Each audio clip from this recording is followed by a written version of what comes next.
Hello and welcome, everybody. We are in episode 4. I think this is episode 4 of Whispers of the Vampire's Blade. I've got to do some camera touch-ups real fast, but man, you guys just missed a fun little conversation that was occurring Ben was there. reading his credit card numbers out loud. Crazy. Can we run that again, actually? Yeah, no, it seems perfectly reasonable to me.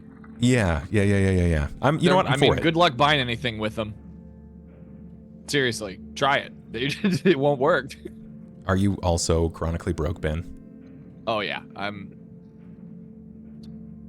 Buy a Tiny Waves beanie. Pledge to my Patreon, etc., etc. I hear you, buddy. I'm right there with you. Let's see where. There I am. So, last time on Whispers of the Vampire's Blade, you guys did some shit. Yeah, there was a lot of shit was did. There was a lot of talking. Yeah, I mean, as there always is. You guys are great at it. You're professional yappers. But does anybody Whispers of the Vampire's Blade? We're kind of looking for a sword right now. I don't know. Maybe that could be the Vampire's Blade we're looking for. Could be. You know, it could be. It could be the case. But I just put two and two together. Wait a minute. The way I didn't even understand what you were saying, and it was like, oh, do you have a sword or something you're gonna show? I did not understand. I mean, where you were going. I do have a sword right here. Living that FrostPrime life. That's sick. It hungers. It hungers.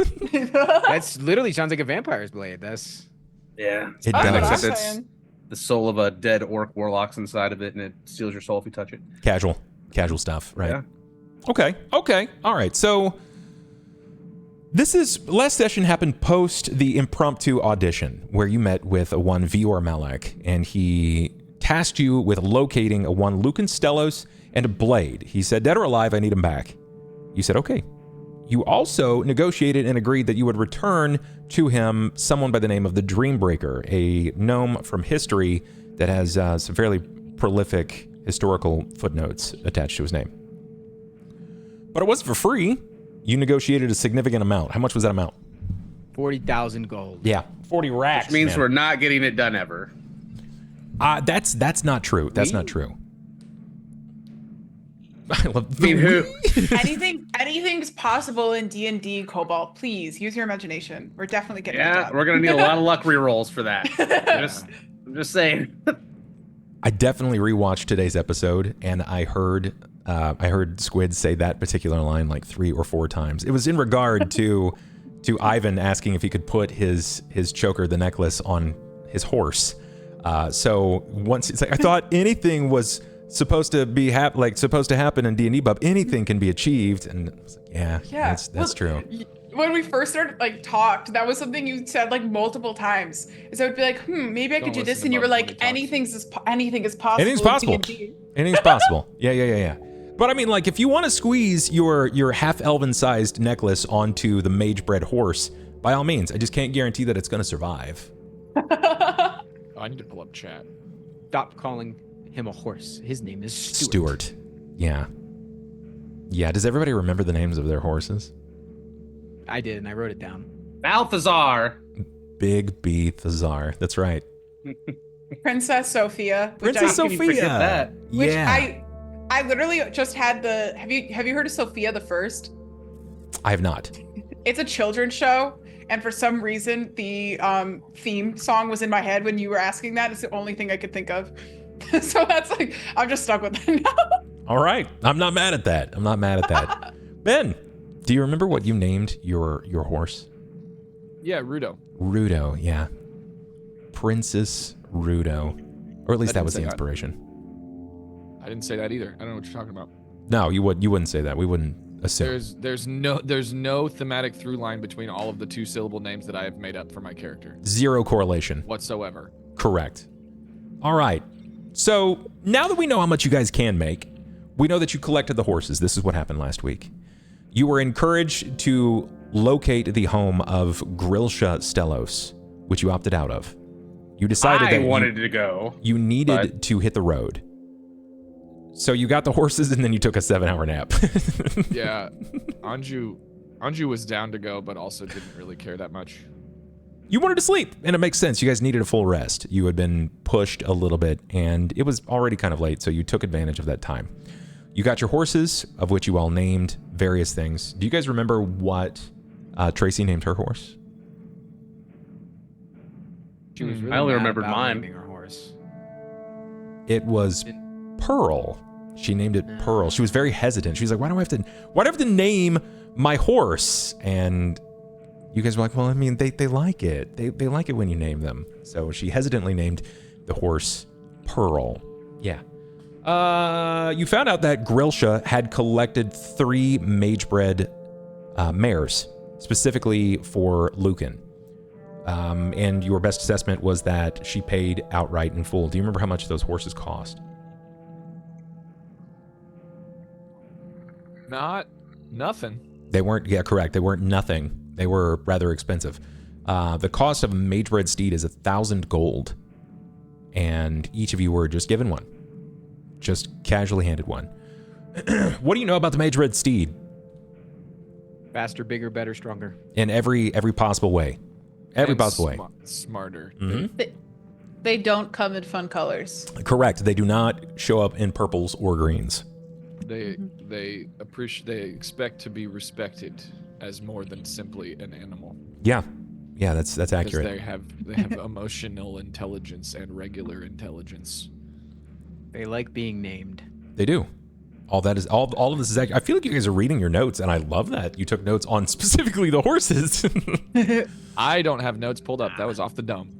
My man, I'm not mad at that. Okay, so you remember the horses. Everything was going smoothly until you decided to set off into the land, into the world. You were finally able to free yourselves of the winds and rains of Sharn City itself. But nothing ever goes as planned. Your first 4 hours were relatively smooth. No encounters. But we were able to roll into an encounter at the end of the session. How did that go, and who would like to remind the rest of us what that looked like? A goofy vampire guy. I set the tents up. You did set the tents up, yeah. Anju went looking for food. Anju went looking for food. Noticed, did a big perception on something in the trees, and kind of doubled back and warned everybody, and then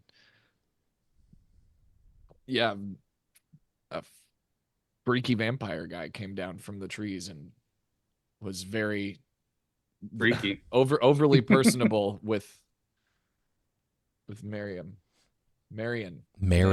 Yeah, Look, it's bleeding Now outward. you're infecting me. This is the Kamala of the group. You say the name wrong, and now like everybody's gonna start pronouncing it wrong.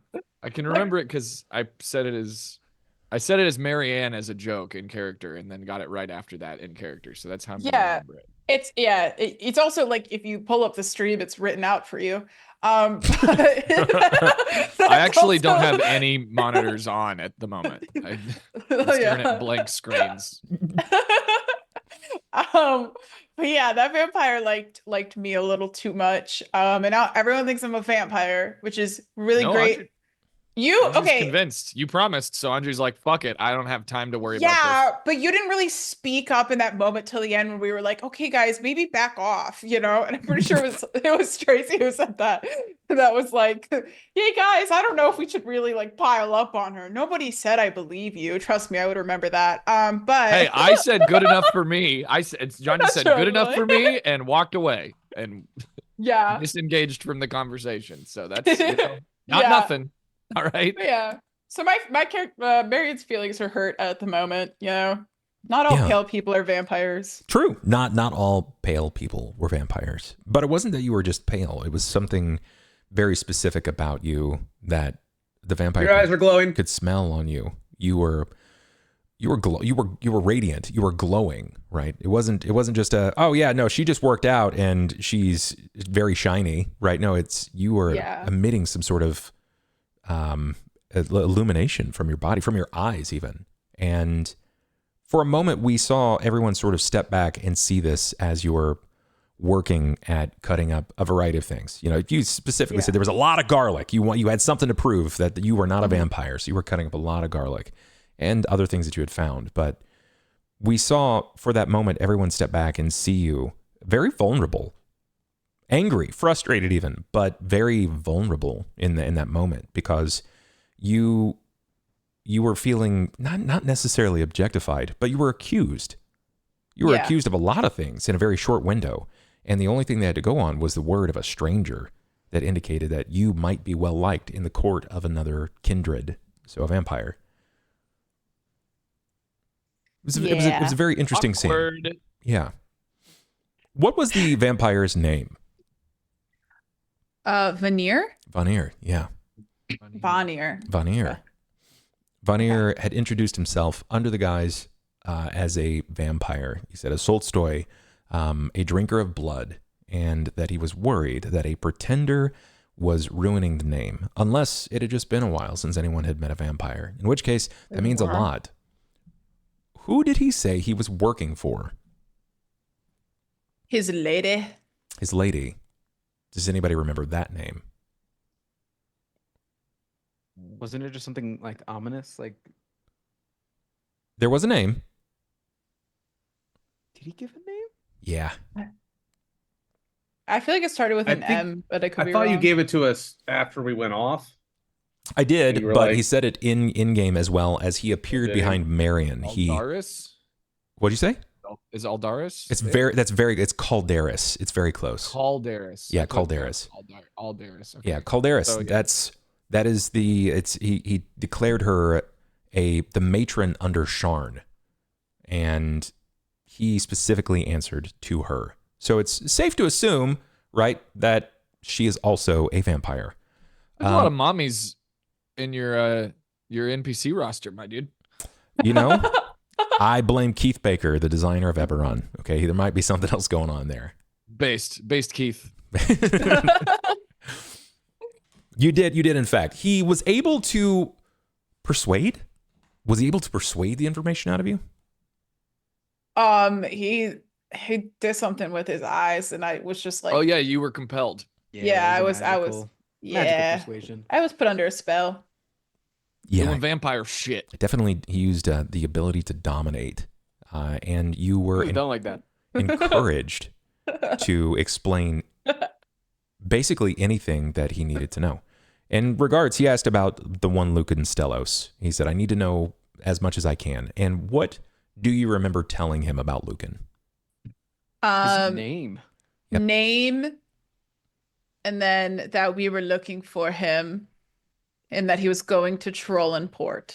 And then, I think that's really all that we... Trollenport. You said he's going to Trollenport, and you had also mentioned Krell. You said you don't know what Krell is, but that was important and relevant. He said his thanks. Oh, okay. He said his thanks, and then he disappeared, not first without promising to return. However, each of you also gained some other information, particularly in regards to Sera. This was sort of pseudo above board. There's a lot of inferring here. But Sera drew the longsword that Ivan had acquired from Sergeant Dolan with the intent of hostile conflict. And he stepped to meet her. He tapped on her chest plate, saying that she had a very interesting symbol there, and it was the symbol of Dola Ra, her god. But that he dared her to strike him down with her godly might, and that she couldn't, because she's no longer in the good graces of a god. Oops. Above board means that Sera is a fallen paladin. She is basically kind of a gimped fighter. She doesn't have any of the supernatural abilities that a paladin does have, and she's sort of a little weaker than a fighter is. On top of that, she's also suffering from the significant damage to her hand. So Sarah's going through it, right? While everybody else is dealing with definitely some parental issues or their generational trauma, Sera has sort of lost her way as a paladin. And that is not something that she has explained very well mostly because there's a lot going on at this very moment. But that's like her calling, right? Her entire calling has left her. I feel like we know. I don't know. I feel like we could piece it together pretty easily because she did tell us that didn't it come out that she lost voice contact? Like she lost contact with her god or something in the last season? Yes, but not entirely, because she was taking calls from another god. And she was still exhibiting the supernatural abilities that they happen to have. It's the divine justice and order of hearing the call from beyond, in which case it was someone that you weren't immediately familiar with. But Sera was acting very out of the touch of her oath of love, and it was much more violent.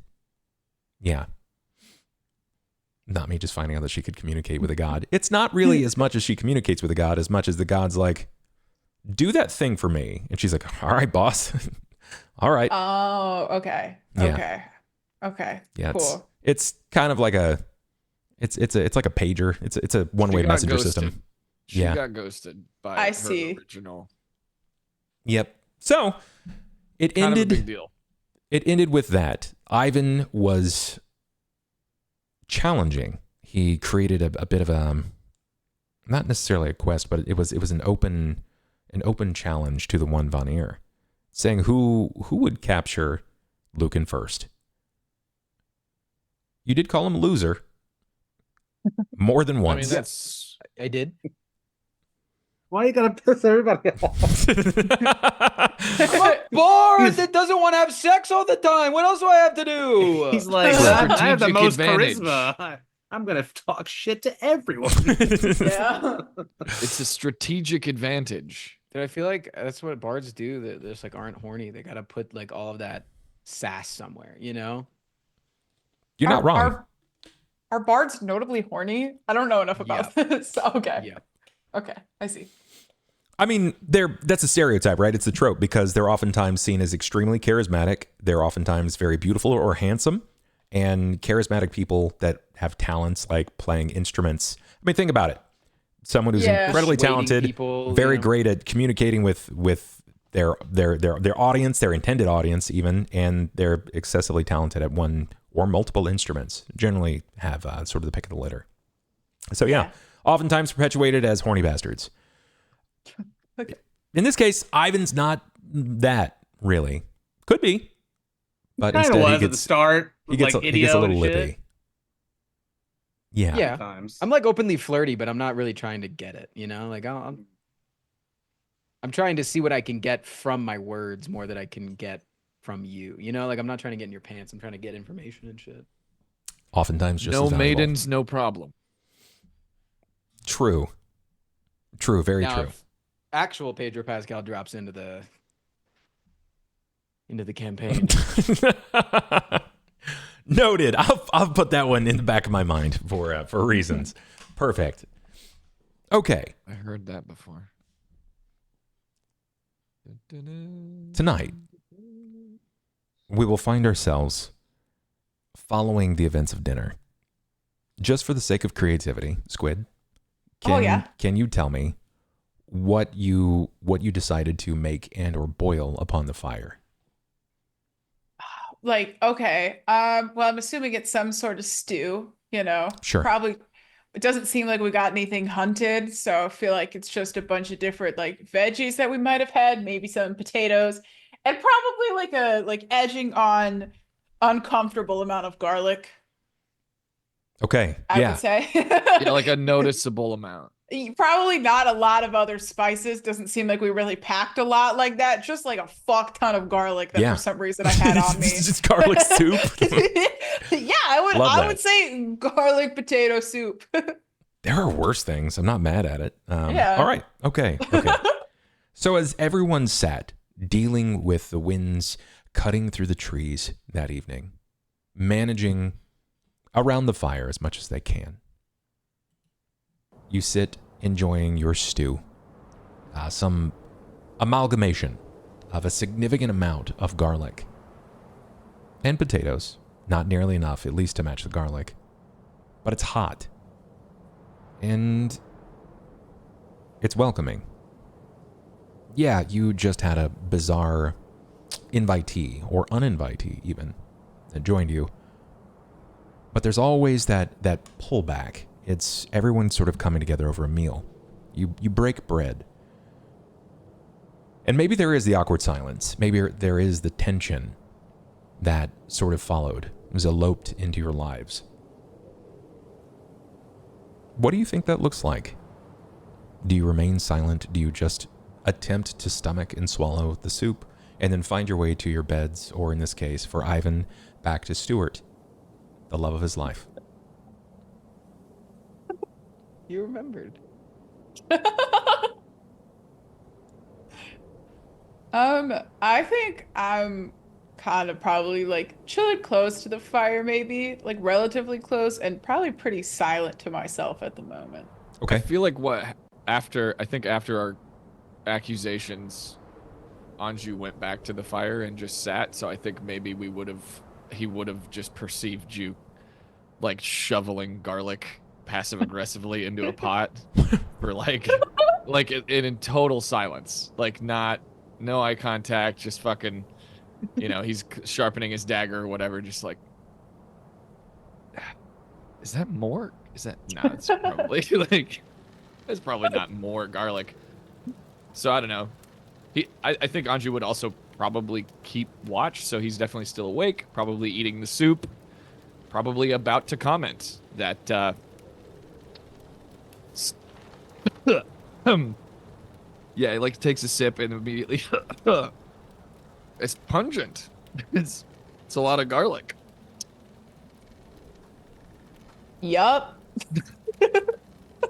Marian casually glowing across the fire.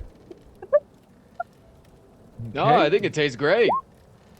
He's gonna switch to like just drink cupping the bowl and just drink. He's sipping it because it is warm. It's maybe just tastes like salty garlic water, but Yeah. that's honestly, you're almost to a broth. He's not gonna complain Sure. about it. He appreciates it. Yeah. Marian. And so he's Yeah. Can I get a sense motive, please?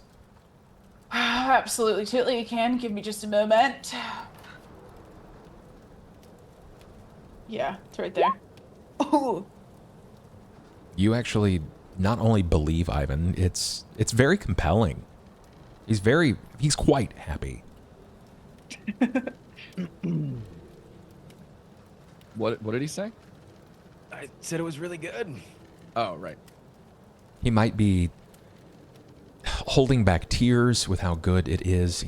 There's definitely like some sort of pinch in his throat, the way that he's communicating. You may have cooked a meal that he was not prepared to consume. I've made a few stews in my day. We've all to make a few more. feel like Anju's gonna. Trying to sleep. Did you just say I'm asleep? I'm trying to sleep. Sorry. I Don't can smell that apologize. garlic No, from don't here. apologize. Don't apologize to him. You gotta eat, Cain. Did you? don't Did you like not have garlic. any? You can't just eat bugs with squeaks. I mean, Yes, I can. all right. Well, Do you want Got any some big garlic on him? worms.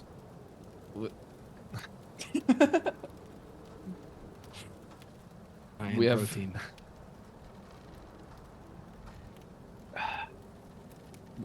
I'm not gonna talk any quieter. Well, as I was saying, we all have our secrets, not least of all me. I've found that this group tends to be pretty welcoming as long as nobody causes any problems or harm to each other. It reminds I you, certainly. the end of last session, Marian accused everyone of having secrets. Deep secrets that they've carried with them. It's very clear that you wear them almost like a badge of honor or courage. You know, a lot of people's secrets are things from their past, and I don't think people's past defines them. So secrets are fine with me as long as they're not harming anybody. Finally, Somebody gets it. The past is all you have to go off of. Yeah, that kind of like literally defines you. You're not allowed to talk. You're not allowed to join the conversation if you're not going to eat. You can't commiserate and also not nourish yourself. Do you want me to bring you a bowl of soup? It's apparently good. It's great.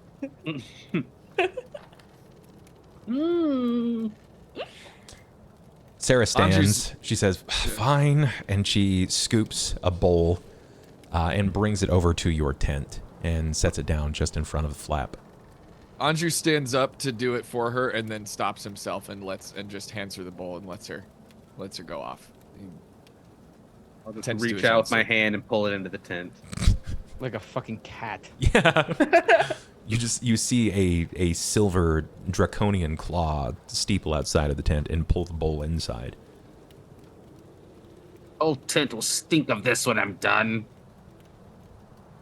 Already That doesn't stinks of stink you. Hey, I smell immaculate. Hi, paw. You're the one with the fur. Yeah, and it's beautiful. Thank you very much. Thanks for It's noticing. musky. He's not actually Anju- not gonna stink as much of garlic because he doesn't sweat. So it like I don't At the sweat im- either. I have scales. At the implication of being musky, Anju's gonna appear self-conscious and start just like it doesn't even realize he's doing it. Gets a couple quick ones in and then stops himself. He'll like put his hood up, back to the soup. This is why I don't open my mouth. Sera finishes her bowl and she declares that she's going to retire, unless she's needed. who's keeping watch tonight? I'll do The it. soup is terrible. Nobody contests it. Different strokes for different folks, I guess. I will cook next time. I look forward to that. I'll try not to get interrupted by a creepy vampire the next time we're hunting for ration, Or maybe we could have stopped and bought some food, but Look, I might have gone a little heavy on the garlic, but I'm going to be honest, in the moment, I was Really? proving a point. you're certainly not everyone here is certainly not a vampire. Does Haven't seen garlic Cain work eat it. against vampires? You guys have no idea. Yeah. Okay. This isn't Didn't see Cain eat the soup. Is Oh, there a I ate knowledge it. that I You can would have roll smelled super my high on? breath. Sure. If you wanted to glean back at a weakness, that would be like a knowledge. In this case, I would accept nature or history. Because of the rarity of vampires, I would say it's like a DC 25. It's impossible. Rarity, Oh, and yet no. we're finding them all over the place. You found one. 2. Oh, Okay, I didn't know well. there was a second. Not me. Headcanon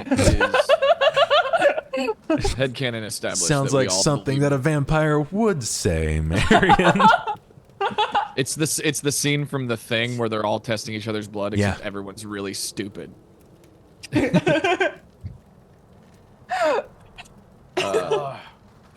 I could use a good cuddle, so I'm gonna go head on over. Ivan steps away, pulling himself up tightly to Stuart, his mage-bred horse. I picture that I actually just like climb on him and just like sprawl out like a cat. Got it. Okay. As spread out as possible, giving him a big hug all night. Sure. Anju, are you taking first watch? Yeah, I'll take first watch. Okay. As it currently sits, Anju and Marian are the only two left at the fire. Marian, would you retire or will you stay up with Anju? I think I'll say like I'll head to bed as well, but thank you for not thinking I was a vampire. Appreciate it a lot. Don't mention it. It's- I already did mention Please, it, but no, please stop mentioning it. It's okay. okay. Well, I appreciate it a lot, and if you get too tired and you need to wake somebody up to stay awake, let me know. I'm glad to join on watch. Thank you. Okay. Good night. Anju And- just waves, head down. Yeah, they'll all head to bed in my tent. Perfect. So alone we see musky Anju sitting astride Hey! his bowl of garlic. Do you do anything? It's just you. You're kind of flying solo right now. I don't know what Anju is I don't know if there's rarely anything. afforded an opportunity to be alone.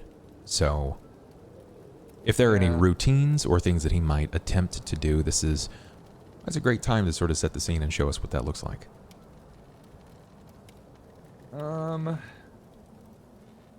Yeah, I don't know. I don't know if there's. I feel like he's got a lot on his mind. For sure. Gonna count all his gold. Yeah.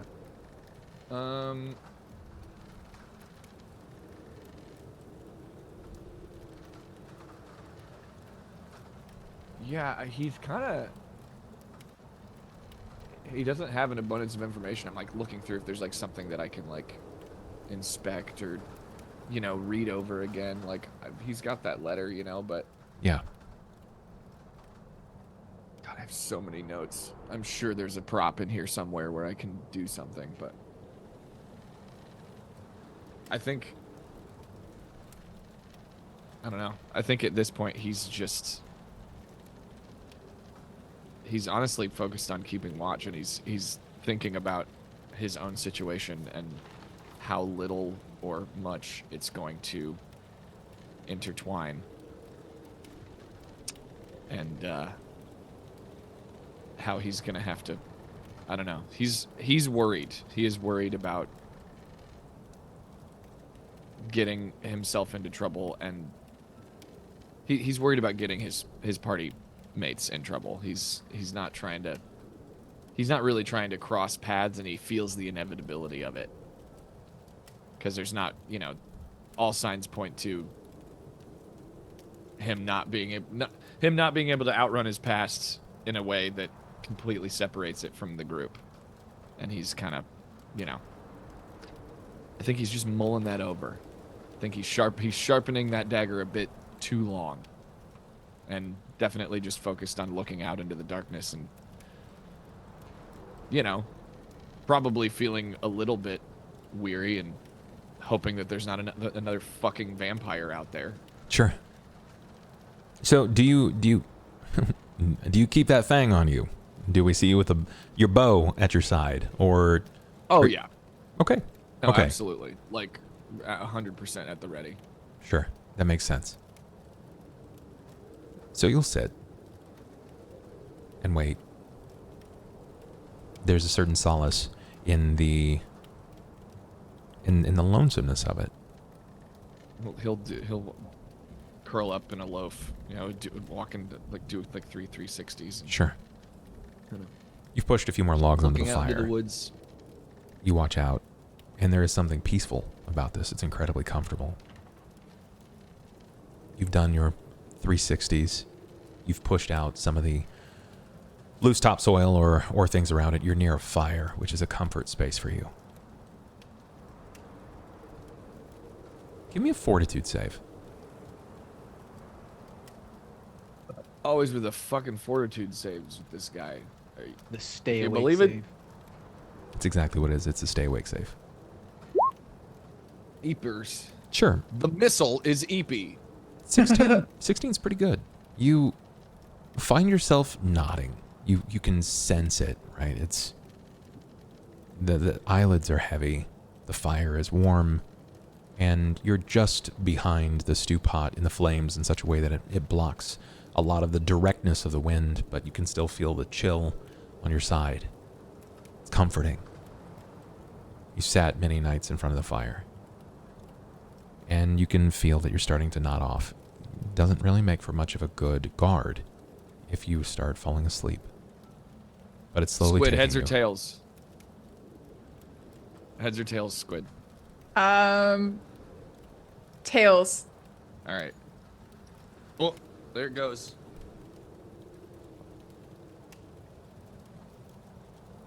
It's tails. I will resist falling asleep and Okay. wake up Marian. Okay. A few hours pass by of the continual urge to nod off before you find your way to Marian's tent. Morning already? Not exactly. I got EP. Okay. I can come sit with you, or do you want me to take Overwatch, or do you want me to come hang out, I guess, for a little bit? I don't. Above table, I don't think there's really a reason. I mean, Anju should sleep. How much have we done half a watch so far? Yeah. Yeah, we'll say that it's been your 4. I think Anju will say no. I just need to help staying awake. Like it's fine. And then I think within an hour he will have fallen asleep next to the fire with you at watch for sure. Like curled up like a giant house cat for sure. Marian, you would notice that his reaction is becoming Not more to cut delayed. off any possible conversation, but that is what is going to happen.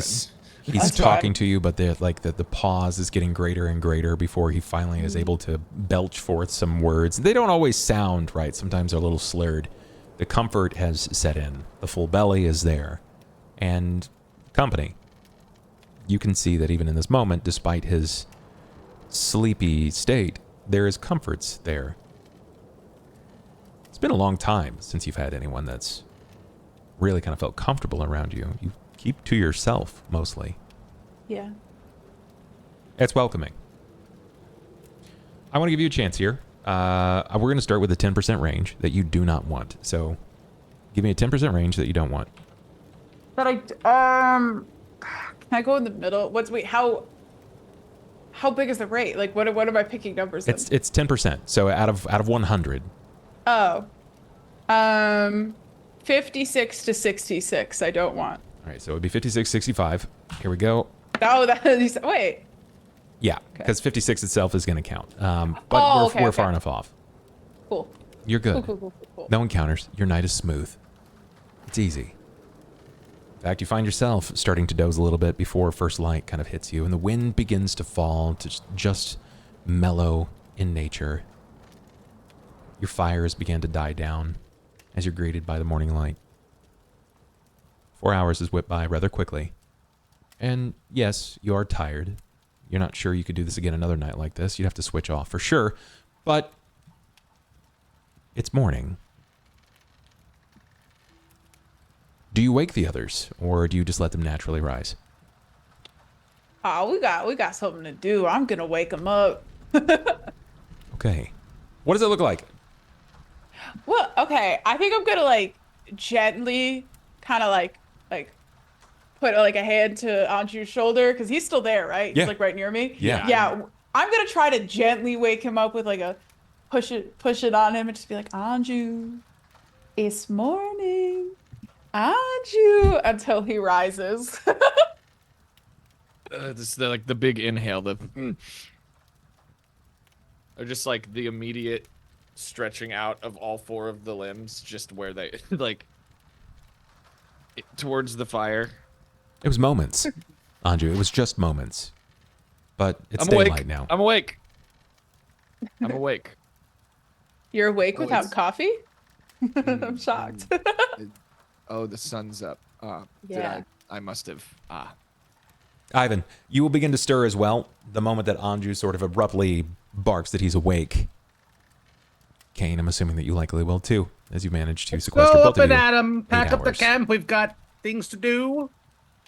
How'd you Get the sleep, horses, Stuart? Balthazar. Did you sleep really well? Stuart's lips sort of putter with a and he starts to push himself off the ground. It's going to sort of jar you as well because you're laying atop him. But he'll push himself off the ground, and he sort of stretches out those front legs. You can tell it's the early morning. Very cat-like by design. Big stretch, buddy. Ready for a long day ahead of us? He takes a few steps around before looking back at you and then shaking. Just sort of in acceptance or in disagreement. You're not entirely sure. What a good night. How did you sleep, Anju? I don't know what you're talking about. He disappears into a tent to begin. Hey, can we have the ability to make coffee? Just give me coffee, bub, please.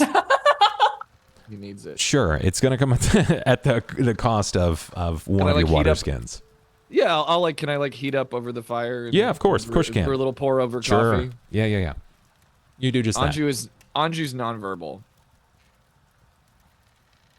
Perfect. As you have said this, Ivan, as you ask how well did he do, he kind of looks to you, and he's definitely got the sleepy look about him. There's probably some dirt and maybe some like leaves or sticks that are so, like mashed into his fur. He definitely looks like he's fallen asleep outside as opposed to in his tent.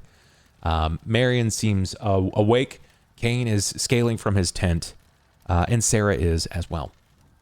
She's quick and dutiful about tearing down the tents and packing her things up, cleaning them up as you go, and she will head to Pearl. She doesn't sort of stop for breakfast. Nothing that matter. All right, gang. Around. Which way is the way that we go? Where's she going again? Sera? Both above and below table.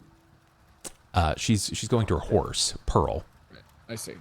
I said Pearl. My brain thought she was like, because I knew she wasn't here tonight, so I thought it was she was Make going sure to a you put location the fire called out. Pearl. Make sure the fire's out so we don't light anything up when we leave. I Yeah. heard that there's a sentient bear that roams around and will kill you if you don't put out the fires. I've also heard that rumor. Yeah. Smoke hay. Yeah. Yeah, he's weirdly he kills you with fire magic. Like, hypocrite. I got nothing. I just think I'm just gonna laugh to myself and put out the fire and walk towards my horse. Sure, that's fine. Beyond the tree line, where you know that the road is, you can see that it looks as if at about this time, to some conveniences, it looks like a small pot of people that are sort of like walking by. You're not sure if they're merchants or what have you, but they seem to be pulling a cart behind them. They don't have the luxury of a horse, no mid-derrick, no donkey available to them. It's just a large two-wheeled cart that they're dragging, and it seems like there's 4 or 5 of them. They don't look well armed or armored. They're minding their business. Some of them sort of like they wave on to you, but they don't stop. It's dangerous to stop. Don't worry, we're not here to rob you. We were here first, see? They pause for a moment before quickly moving on. Wait! Do you guys want to trade? Give me diplomacy if you're serious. Yeah. That's really good. He's talking to strangers already. Talking to strangers is the exact opposite of what we should be doing right now. Yeah, Ivan. 2 of them stop, and it looks as if they're kind of encouraging the other 2 to also stop. But they'll wait. They'll pause there on the road. They're probably, I don't know, maybe 100 or so feet out. What are In you the direction hauling? we're And I'll supposed to like start jogging up to him. One says, very good, so we're moving on to the next town. And we've not had so much luck in Shan and Lower Dura. It seems that, our what we're peddling is not so sought after. What are you peddling?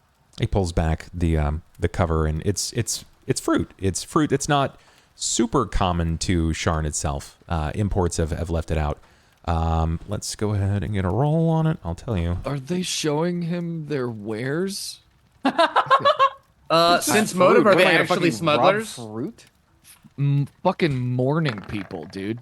Anju is flabbergasted. Okay, wow. Sure. Fucking morning people.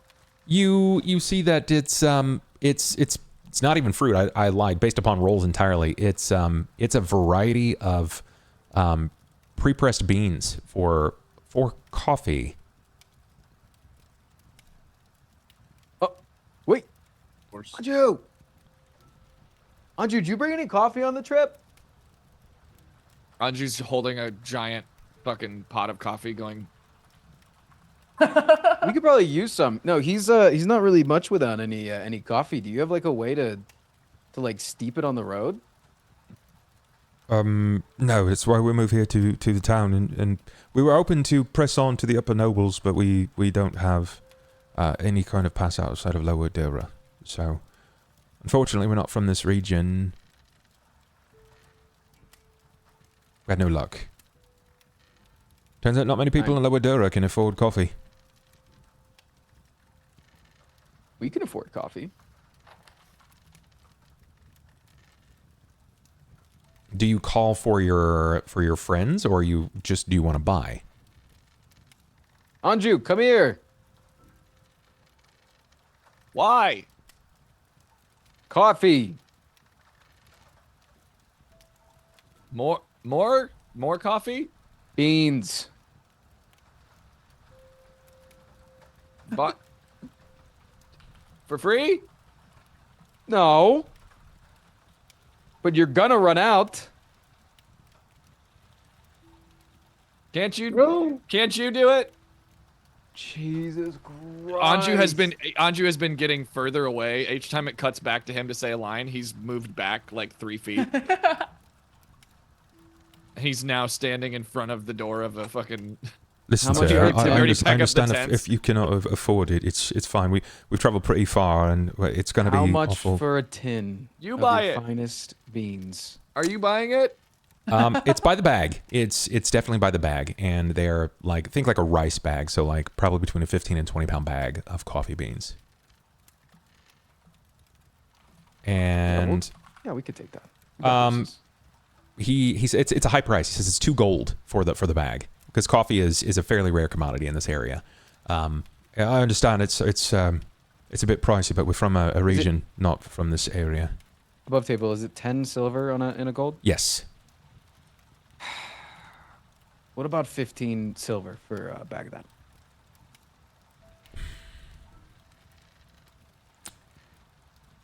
$16 silvers.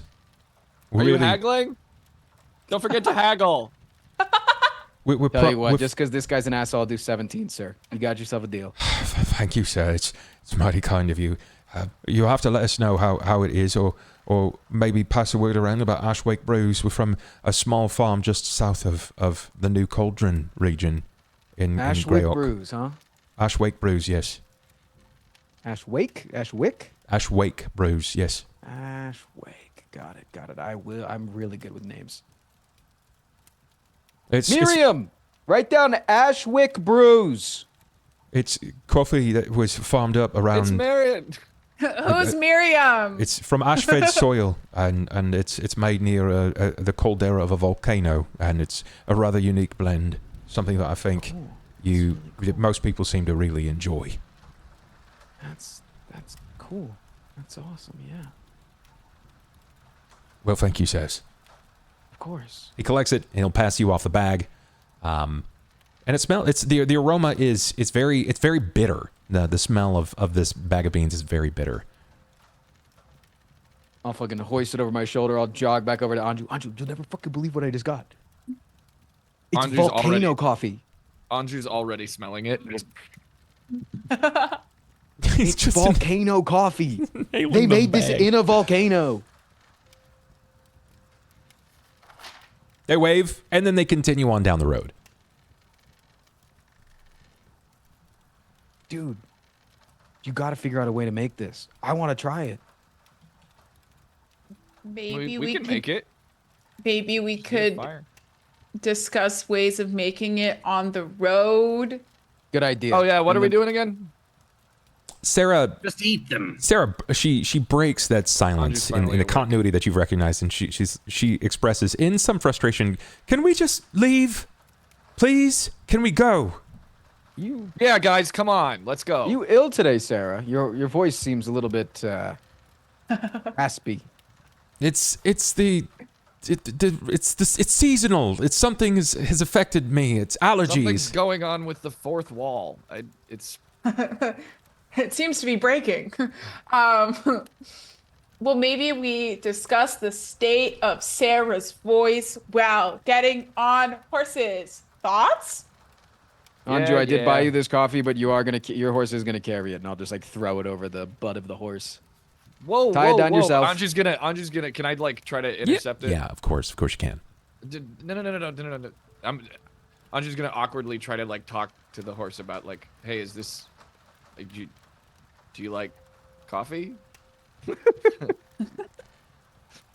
Both your dungeon master and the horse blink at you several times.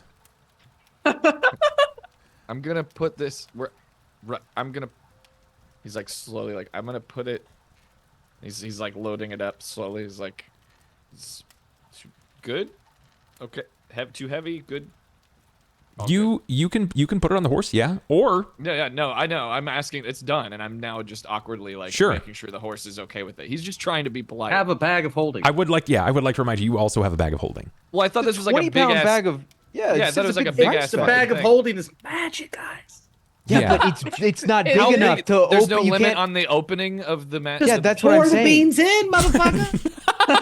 And then I have to Reach in and grab imagine a fucking coffee handful of beans. beans. Grab a Stick your handful hand of in coffee and beans just- every time. Beans. And I And guess then- it, well, I mean, in theory, that will work every time until there's no more beans. If I only imagine beans, Anju doesn't. Anju would not think of that at all. That's He's fine. 100% That's totally like, fine. Bag of holding. Anju you is don't. 100%. 100%. Anju's like, that's not gonna fit in the opening of bag. Pour it in the top, Anju. Cain We perception. gotta get on the road. Hey, the bag's nice. Ivan might need it as a shirt later. If he keeps I don't giving away his care. clothing. Cain, in the moment currency. when you're describing to Anju, you say beans, Anju, beans, and it's a bag of holding. And as you're throwing out these words, your hands kind of pass by, and out of your peripheral vision, you briefly catch it. You feel like there is someone that is watching you, and as you turn, you sort of briefly catch a silhouette of someone probably a little shorter than you. I can't sleep. But when you fully glance in that direction, they're not there. It was just like a peripheral. Okay. It's daylight. It's daylight, so you immediately rule out the vampire thing. You're not sure what sort of rules they have to abide by, but We're don't very think it's not that. sure of that, actually. The sun does emit garlic. He can't be here. Wait, Yeah. up above table, you guys have seen me in the daytime and you still thought I was a vampire? You wear makeup. Could've been like That's some like I think shield it's you from the fully. sun. yeah, fully literally within- does. That's literally what sunscreen does. Are you fucking? What? I'm wearing makeup, not sunscreen. They're very different. Skincare is essential. There's a lot of for magical us. shit in D&D. You could be wearing a literal mask. You could be wearing skin. Anything is possible in D&D. Anything is possible. We have no idea. We have no. Yeah. No, I like the idea that we all somehow collectively believe that a garlic is effective against vampires, but also collectively don't know about sunlight affecting vampires. That honestly, that tracks for us. I think that's on point. We don't know the lore. No. We should get moving. We don't know who or what could be following us. I feel like Anju's hurrying because Sera got mad. I think I'm on the horse at this moment in time, looking around, and then I look kind of down at my, like, kind of leaning over so I can look my horse in the eye, and I'm gonna go, "Good morning, Princess Sophia. We have a big day ahead of us. We'll chat a little bit more later, but I hope you slept well." And then sit back and be ready to go. Anju's love like enthusiasm. overhears this and he's like, you see him like mentally taking notes, like, wow, she's so good at being polite to that horse. I gotta. Damn. Ah, run, Balthazar, like the wind. You stride off.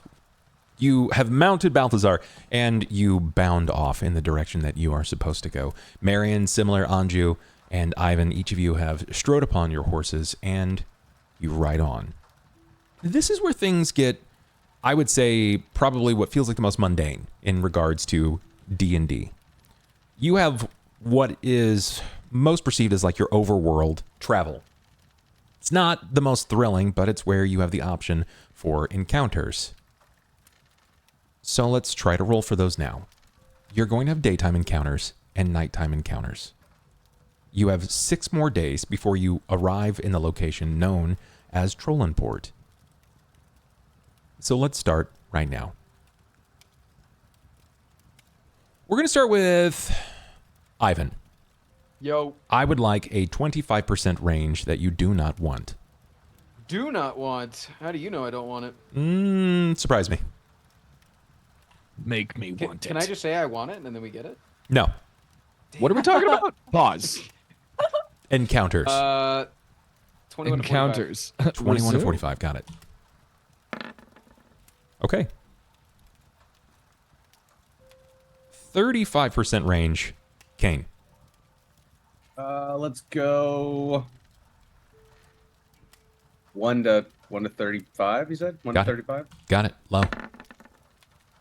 Get low. Yeah. All right. Not bad. Not bad. As you're riding along, you know that you have 70 miles of ground that you're going to cover this day. You still have enough feed for your horses. That's never been a pressing concern whatsoever.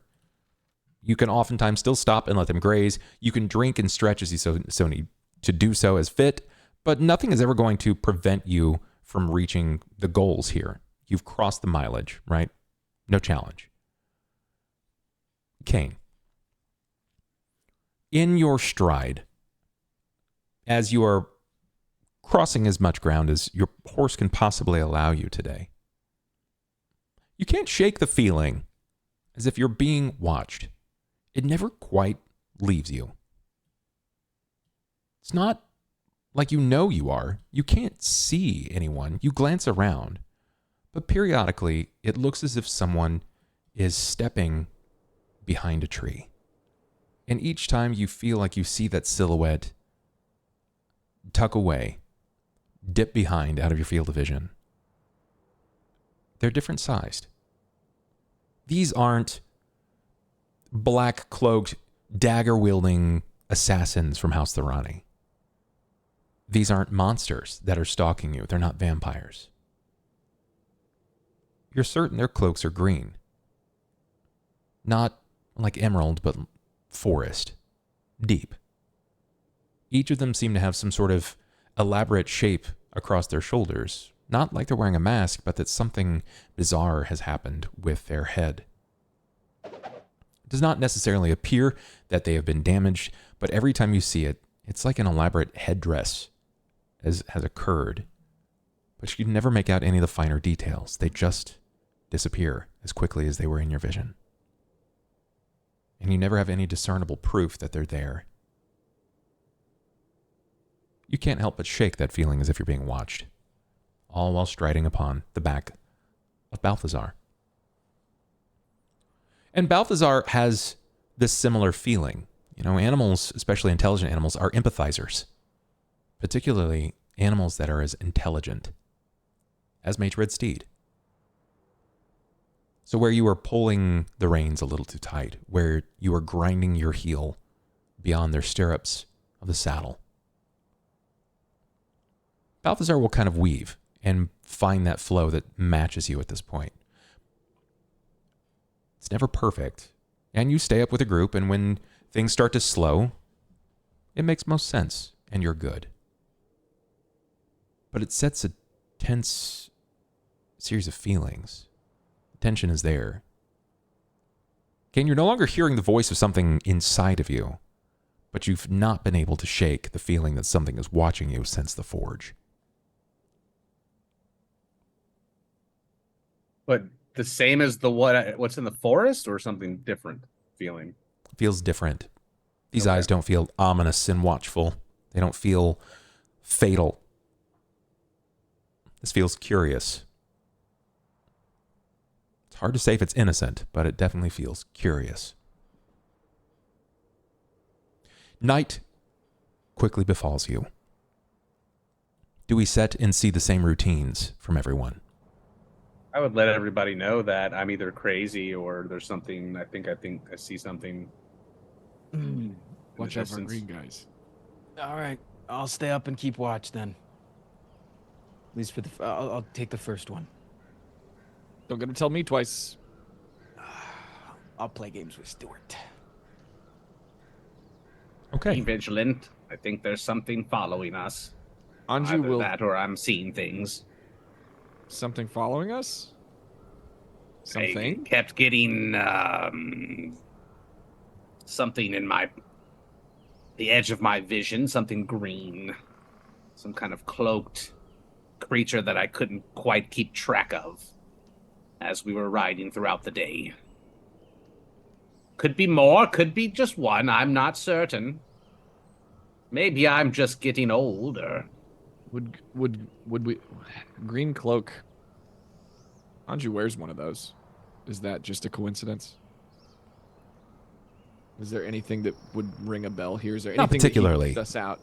I mean, Like local knowledge, anything? no. Given the nature of it, right? Like you utilized green because it was a great way to obscure yourself in No. the forest, right? It's easy to kind of hide away.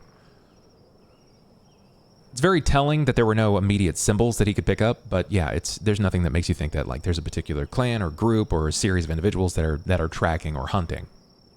But Cain has always sort of seen. That's something that at least two of you will remember. Cain has always had bizarre visions. Things that sort of haunt him, even if he is lucid now, and he seems to have these moments of clarity. Cain's always had something going on. I mean, I think on vibes, as Anju's keeping score with the wizard, and it's been not moments, but it's felt like one extended moment of lucidity, at least to Anju. I don't think. Have you had any telepathic communication since we started the season? I don't remember. Yeah, No. so nothing that Anju even would have noticed. So I think Anju would just believe him, and Anju's probably like looking around to see if he can see anything in the woods right now, and just I'll sleep out here. He'll just sleep out here to. I to don't be think more it was the useful. vampire. Yeah, no, I don't. Are they?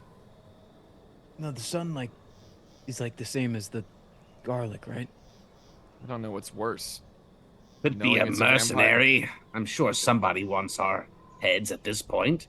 Yeah, that's fair. At least one person would like us dead, I would think. From an outside perspective, it would seem from your tales that a lot of people would want you dead, to be honest. Yeah. Well, they can't recognize me. It comes naturally to us. Anju's like absolutely beaming with pride. All right, get some rest. Anju's doing little 360s. Don't worry, buddy. Anju, I'll protect you. as you say that, as everyone need to go discusses sleep. getting rest, you look beyond the horses and you see Sera. She's standing next to Pearl. She seems to be locked in vision. Her back is turned to each of you. Her tent is not set up like everyone else's. She has not dropped her duffel. She's just standing. It's as if she jumped off of her horse the same time everyone else did. And nothing changed. She's just frozen there? Nobody else has taken immediate notice of this yet. Yeah, Anju obviously notices. But yeah, I think he'll just call out to her gently. Sera, you good? There is no response. No motion? No. Anju will like lightly tap Ivan's shoulder and just be looking over to Sera. Sera, you good? No response. You think she's doing like some finding her god shit? Like, you think her god's? She's done that before, right? Where she's gone into a Yeah, trance. but she would be kneeling. Oh, not if like that's like if she called to her god, not if her god called to her, right? Like, I mean, has Anju ever just seen her answering do the- this? No. Yeah, this is not normal. Anju's very sure of that. should I go nudge her or should I leave her? Let's both go. Okay. Sera, you good? Nothing. I think we're like tiptoeing forward, sneaking forward. Her horse, Pearl, tries to take a few steps to the right. And you see the reins go tight, and where you would expect a normal person to be yanked with this enormous steed, Pearl's head and body yanks back to Sera instead, as if she's anchored to this place.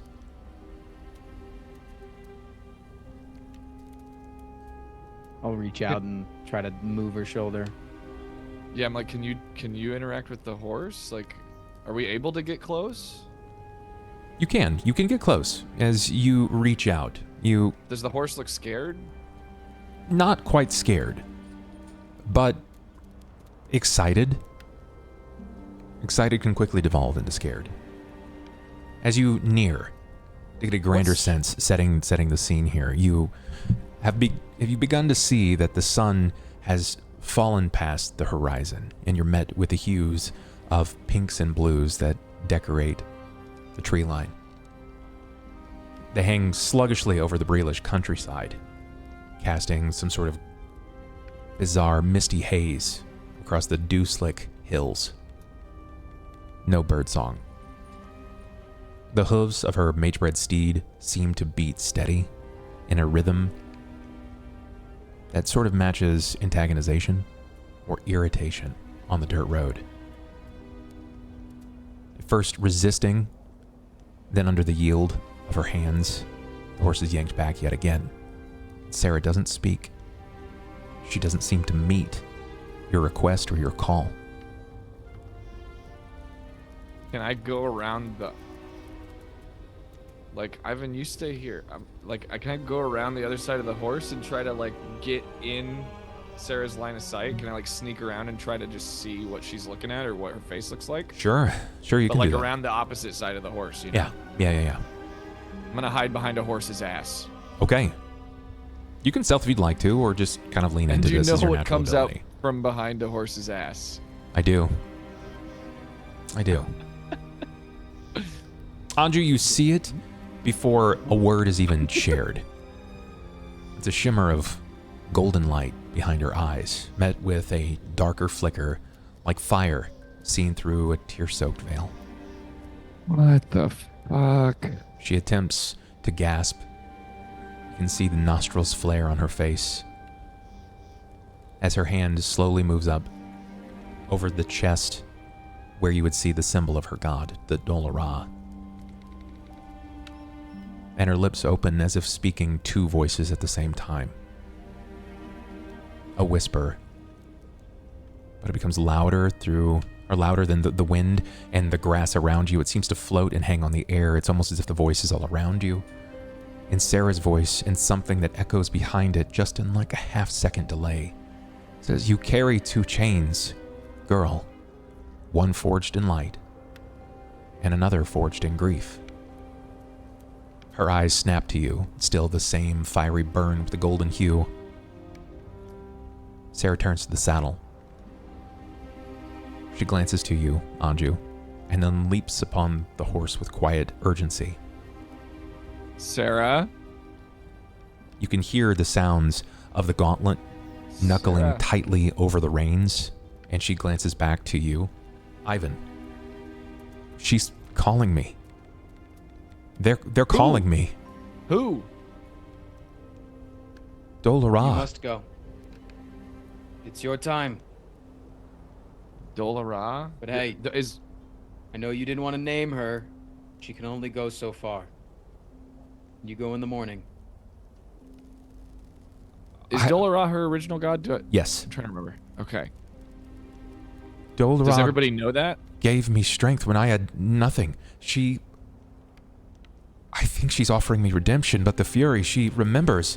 She wants me to look back, to face what I ran from. Her voice cracks, not from weakness, but from weight. I don't know which voice is right, but I can't ignore either. There's something I have to face. Back in Sharn,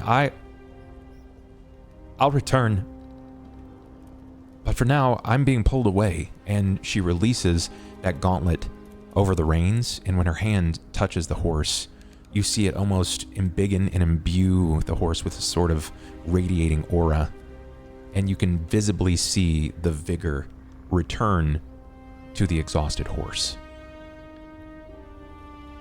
So she did something magic. Her god gave her the ability for her horse to run. She doesn't wait for argument. So she like refreshes the stamina on this the daily stamina on this horse. Yes. Okay. Well, I'm gonna try to get her to wait, and whether she waits or not, Anju's trying to establish that she's even actually here, that he, because it's like she's he can't stop her. He knows that. Cain, Marian, you also witness this, even if you were aside from the fire or near your tents. Sera has now mounted her horse, and there is almost this sort of fairy-like spew of dust that sort of blows off of the side of the horse, and you can see that it's similarly radiating this golden fiery-like hue.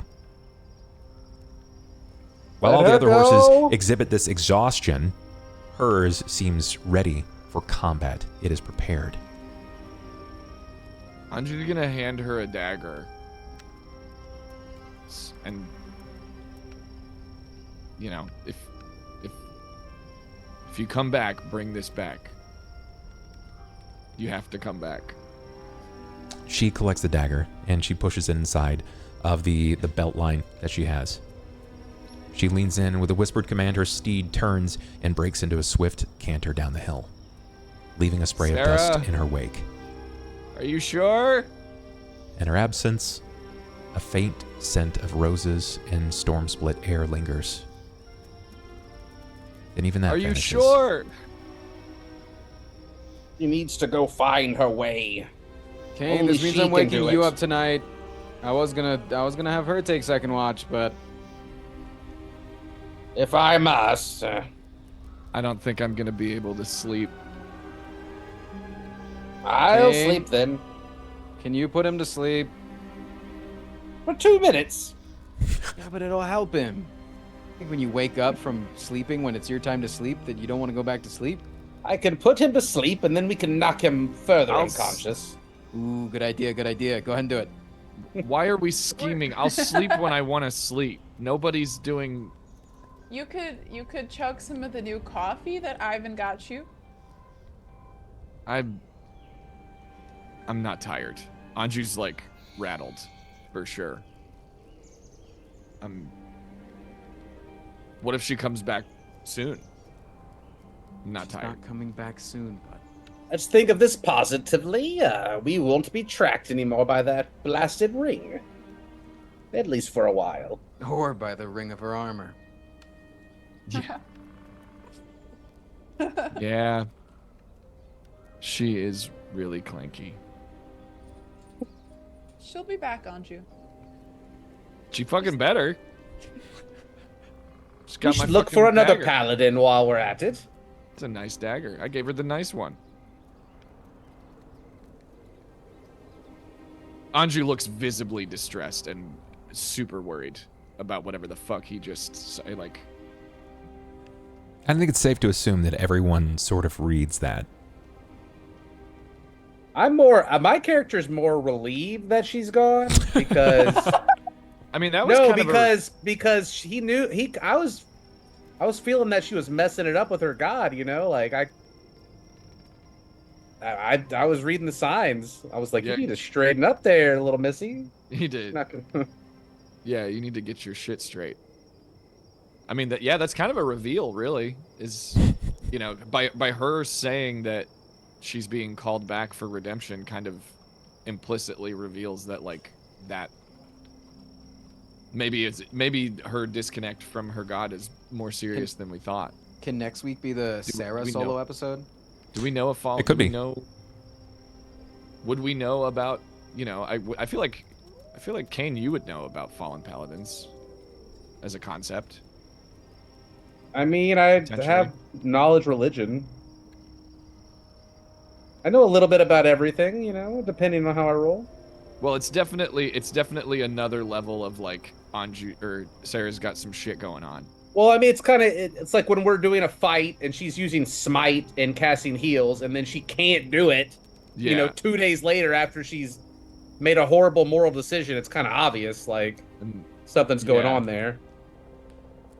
and denial is a river in Egypt. Do you think you would know much about fallen, grace in general with divinity? Is that something that you think that Cain would have studied?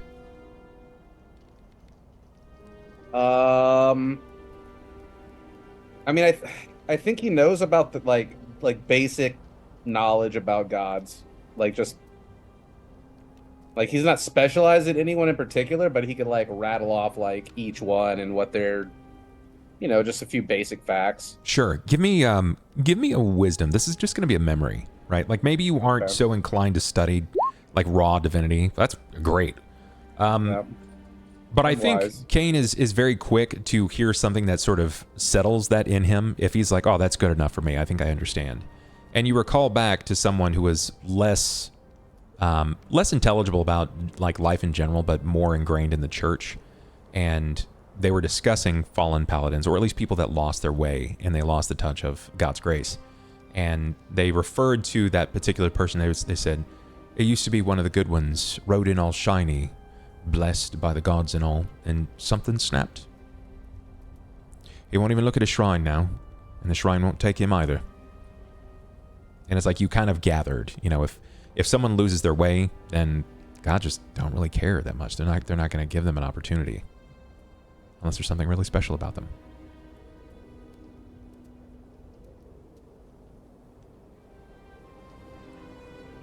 So that hangs for a while. Anju already knows that Sera's special. I bet he does. We know, buddy.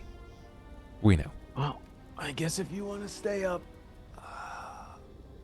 I'll sleep. Used to you being a rabbit or something by now. I haven't. Yeah, it kind of misses the little guys. You just miss me shutting up. No, it's both. It can be both. Both things can be true. Well, I enjoy getting to sleep with my pal Stuart, and I'll like, from full standing, just flop directly onto him. Anju's rolling his eyes, but he's jealous. If you do decide to sleep, can you just wake one of us up? I'm not loving the somebody might be following us energy that Cain said today, so I'd like to make sure we're vigilant. I mean, You should always assume you're being followed. That wasn't really a thought I had until now, so. You'll get used to it. Give me one huff if you enjoy me as your blanket. 2 huffs if I should get off. 3 huffs if you want kisses. Just starts wildly panting. I don't know what that means. I don't want to know what that means. I don't know what that means. I'm provided with too many options. Just oh god. But the night He loves it. will roll on. Who has first watch? Definitely Anju. Anju is wired. Okay, Anju. He would insist. I want a 30% range. 30% range. Yes, sir. Let's just do the bottom third. Fuck it. Got it. Let's go. Bless. Okay. Who was taking second watch? I was going to. I mean, Perfect. I had already planned on taking first watch, but then I got it usurped. Give me a 40% range that you don't want. Starting at 20. We still had soup and be you slurped. Starting at 20. Okay, not bad. Sorry. Not bad. That's pretty great.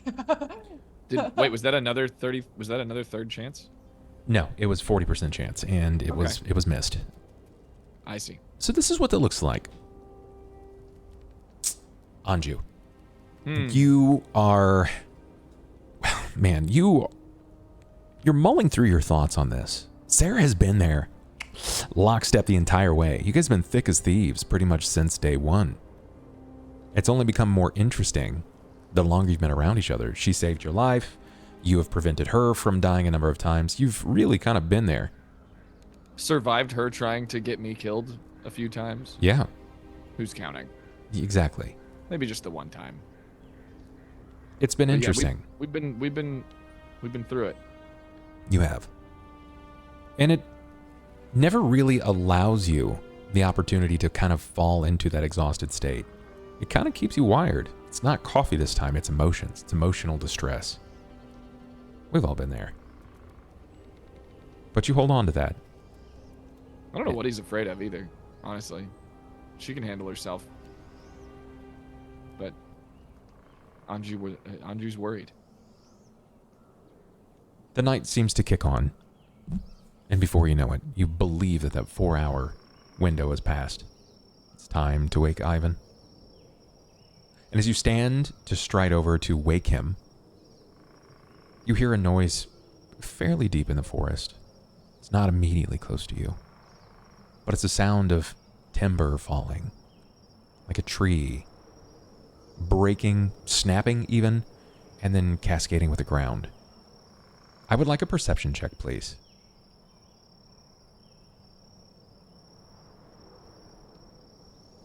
For me? Yes.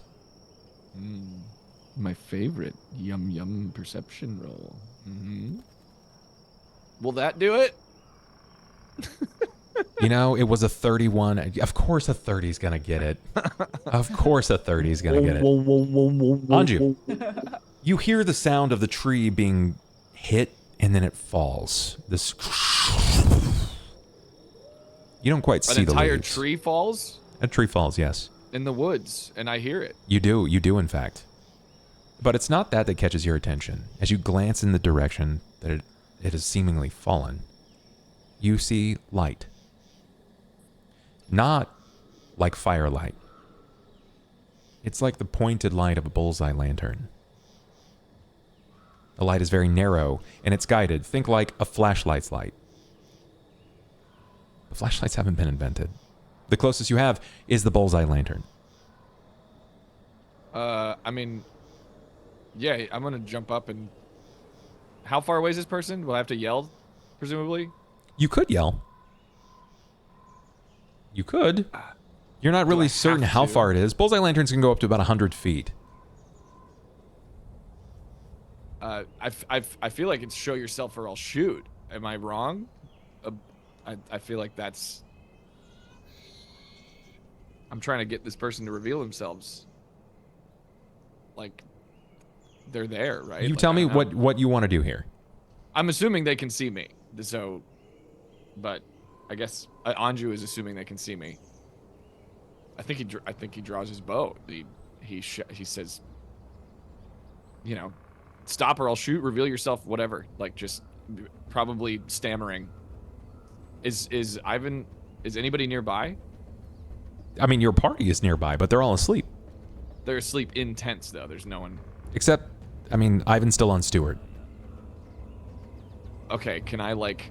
So, I'm pointing my bow in the direction. I've drawn my bow. I'm pointing it in the direction of the fucking lantern, and I'm backing up as quickly as I can, and I'm, like, kicking Ivan.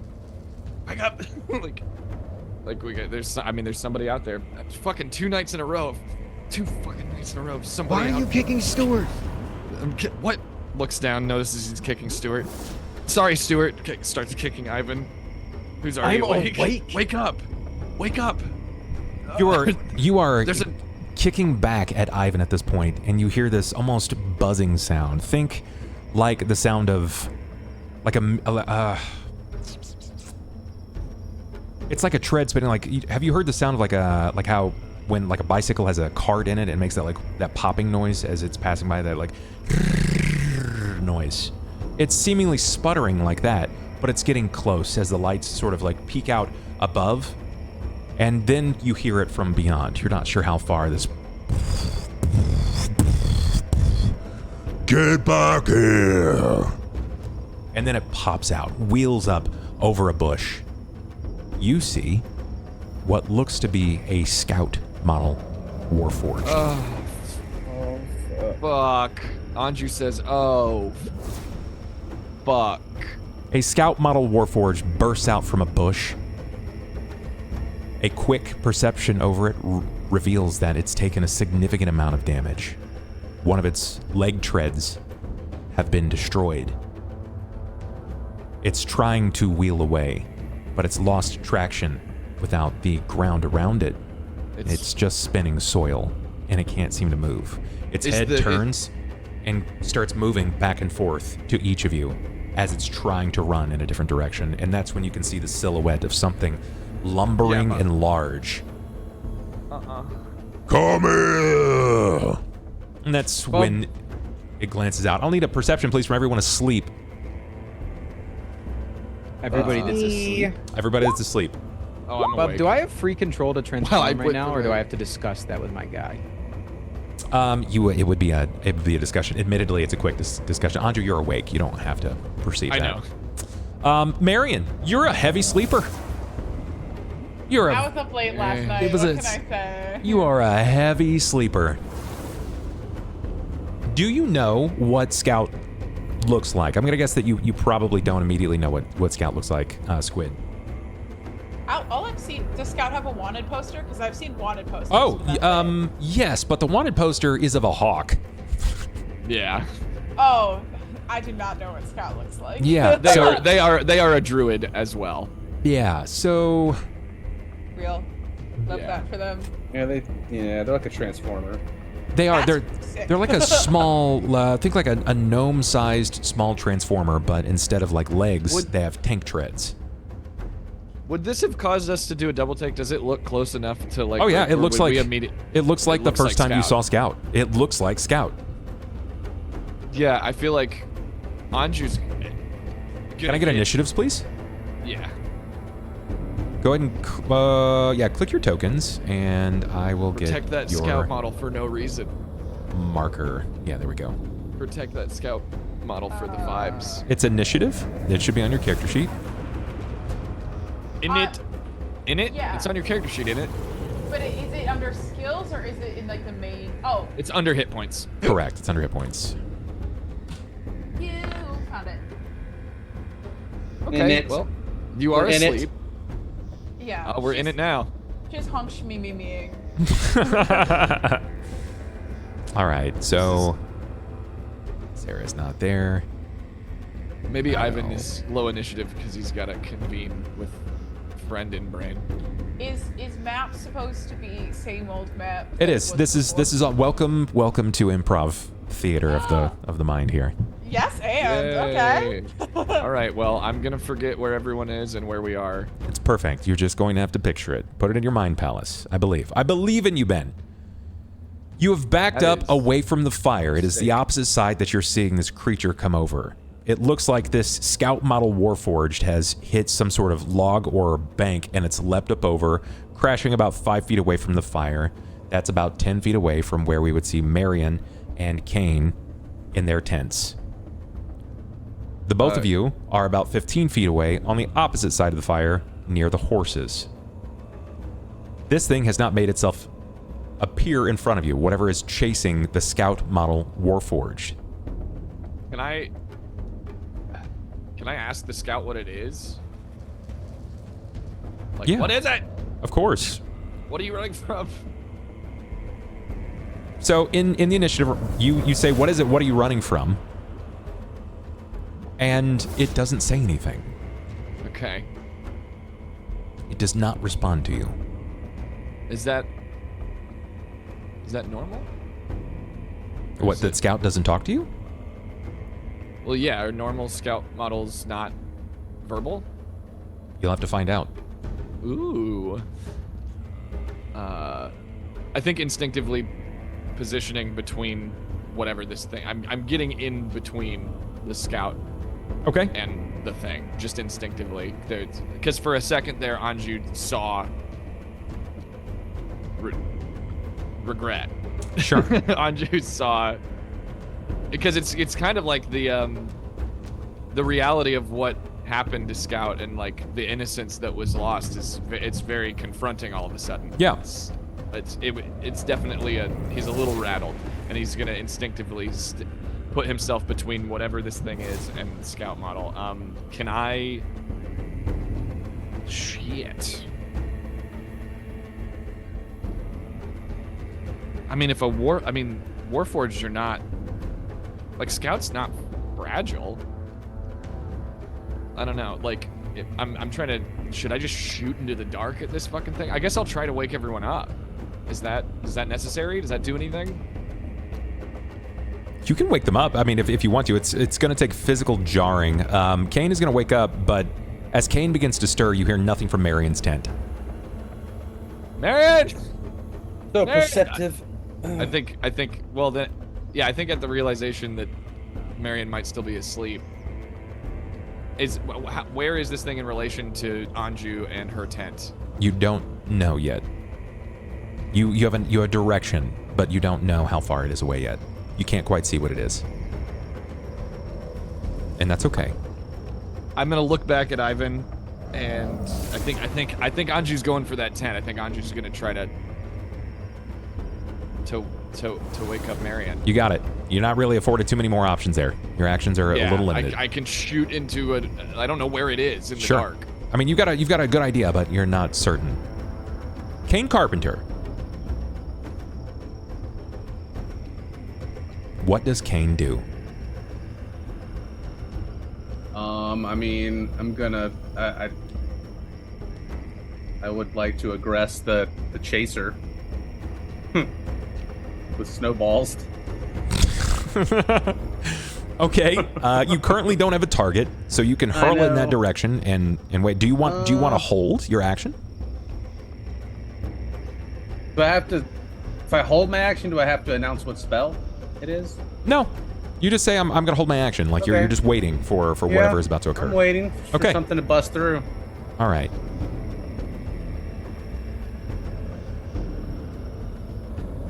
It's gonna go.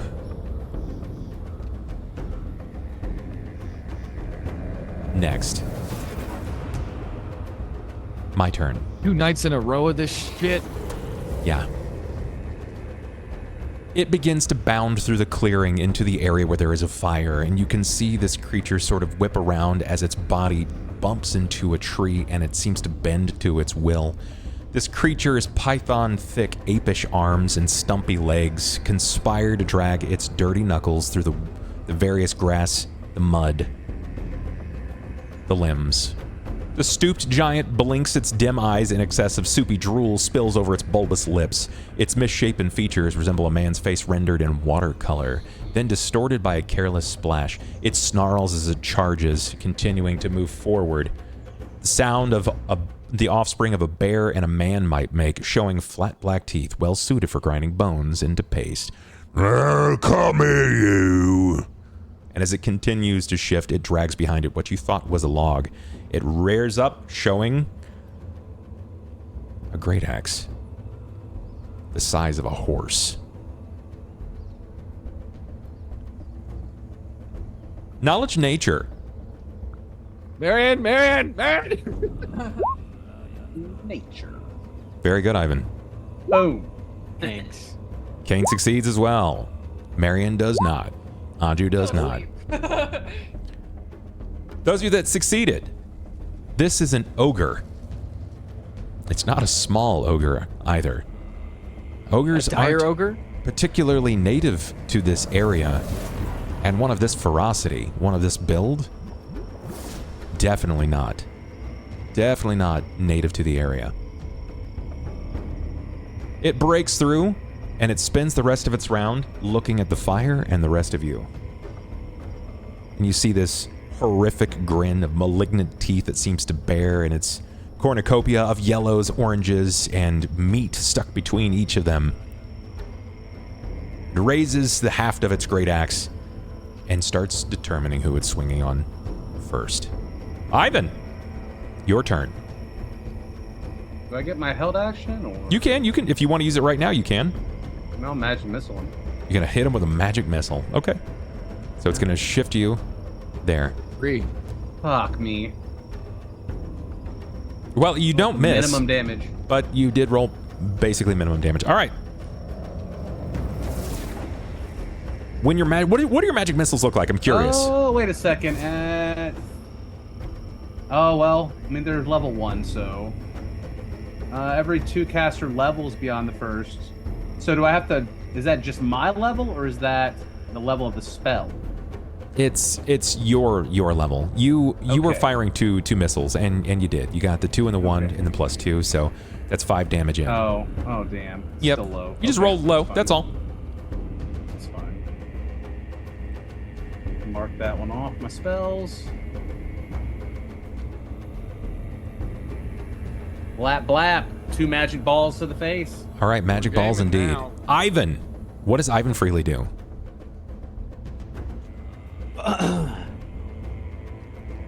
I will begin. So I'm. How far in front of it is me? Is it like? You are looking from this area. It's about 15 feet. I would say 20 feet from the fire, which is 15 feet again from you, so 35 feet.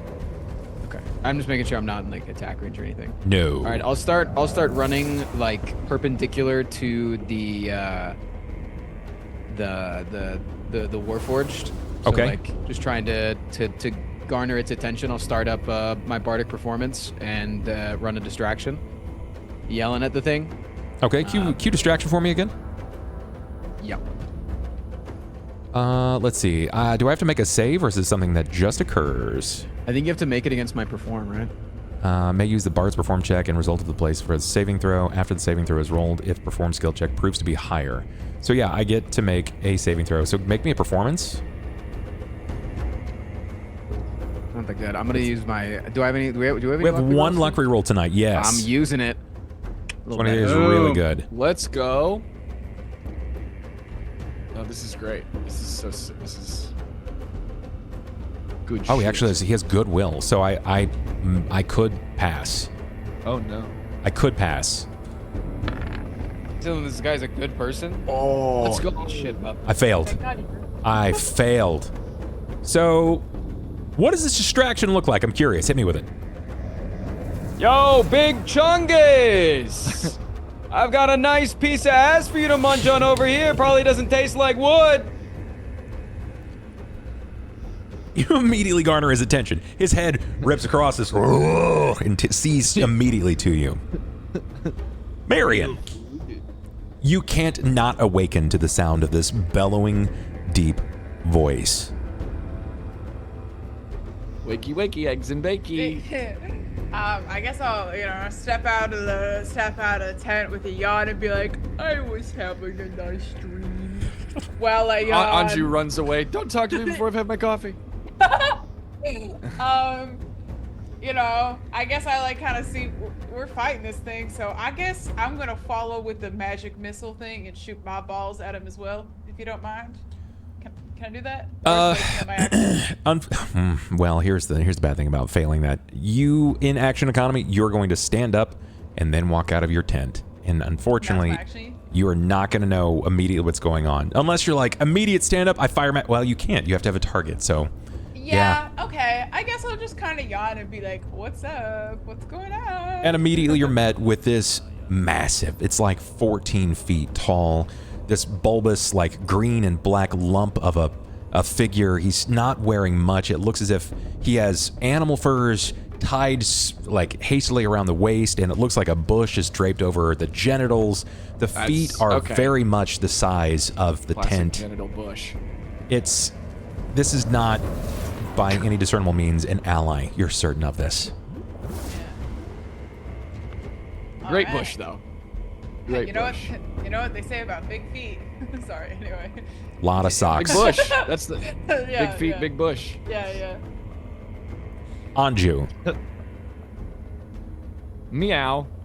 I think it's still the middle of the night, right? Yeah, it's like 3 or 4 a.m. So can I want to hide. I want to disappear into the shadows if at all possible. Now that Marian's awake. Marian, you're killing me. I know. I had it right. I had it right. Hard. I had it right. There is Miriam and there's Marian. Separate Marian people. and Miriam, they are very to Close. our credit. They are very similar, and we are very stupid. Pisses me off that it's not just Two Marianne. stupid boys. Well, Marian. I haven't got it wrong a single time. Marian. yeah, thank you. You're my favorite. Have you even said it? Marian. All right. He's racking them up, folks. He is. That's right. Bonus. What does Anju do?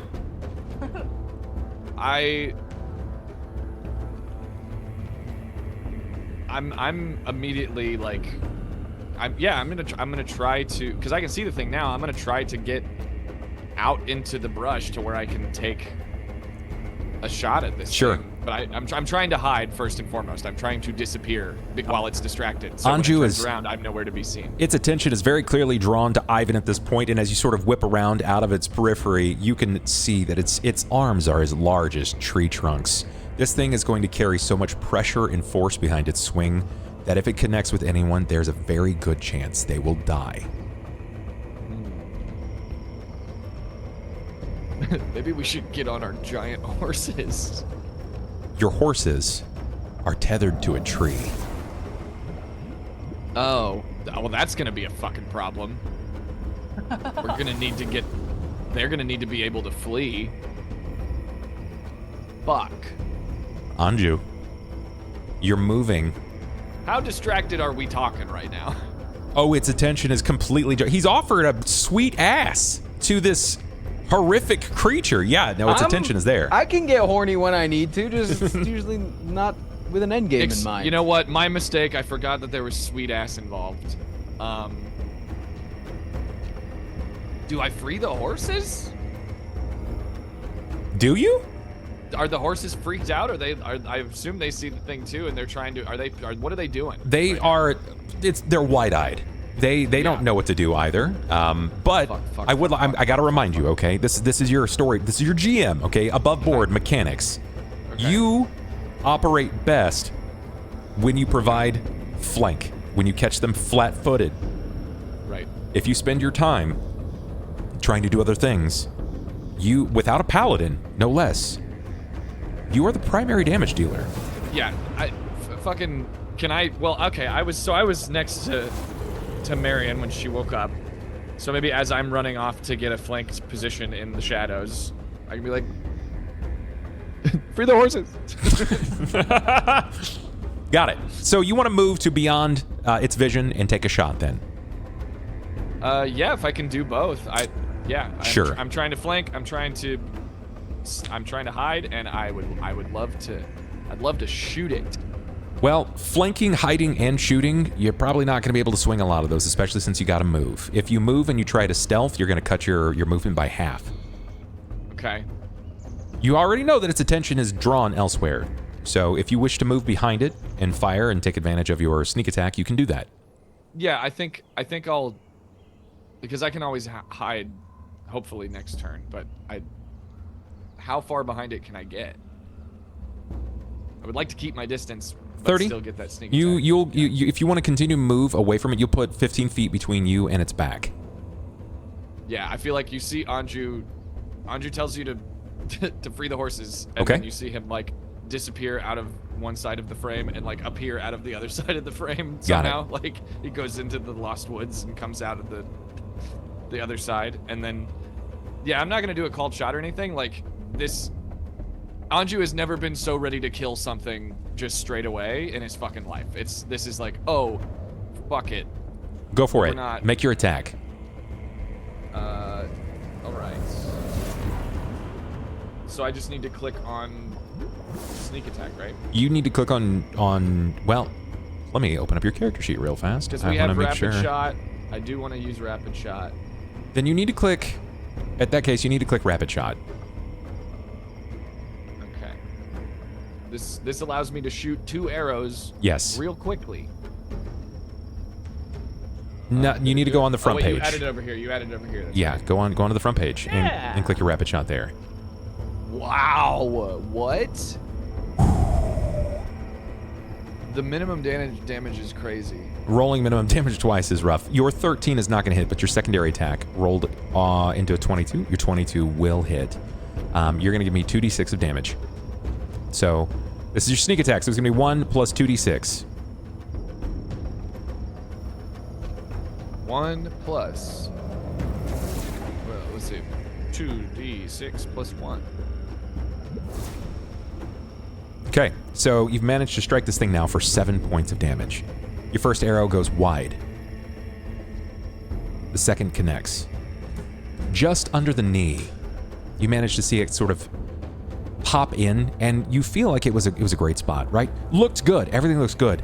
And it immediately sort of like swings down and breaks the haft off. Doesn't seem to respond to it. You know it landed. You know it annoyed him, otherwise he wouldn't have swung at it. And he would regularly turn to you, but at this case, his attention is drawn to the bard. It's like a fucking splinter. Yeah. He looks to you, Ivan. He crosses the ground very quickly with his large, lumbering steps. Every foot seems to fall at a 10-foot range.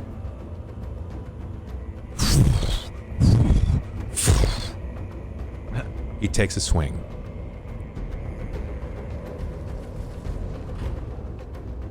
Let's see if this is going to connect. How was he able to catch up to me? He's fast. The arrow was like a fucking Yeah, but I'm really fast. You are really fast, yes. But he's larger and he has class levels that make him faster. Can't tell you what that is, but know that it's not fun. What's your AC? It is 16.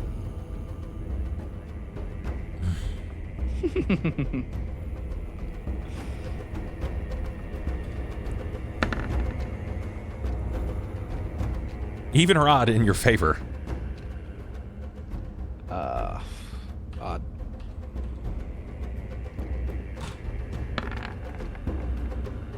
Oh, it's even. Just for clarity, can you tell me how many hit points you have? 30 currently. Okay. We haven't. Actually, no. I would have full healed because we slept last night, so it was 32. I'm at 32. Forgot we slept last night. And you had that garlic soup, Okay. which is going to protect you probably. That's 110, yeah, I that's think. like plus. That's like 30 defense. Almost minimum damage. Oh my god. Takes, Wow, those were 2d8s. Holy fuck. Takes That could've been 16 as it's a glancing blow. You feel the strength of it, but it's literally just the lip of the great axe as it comes across, catching you down the length of your back. 16 points of lethal slashing damage. He's over the top of you. You can feel You're dead his to crit. pressure. You're dead to crit.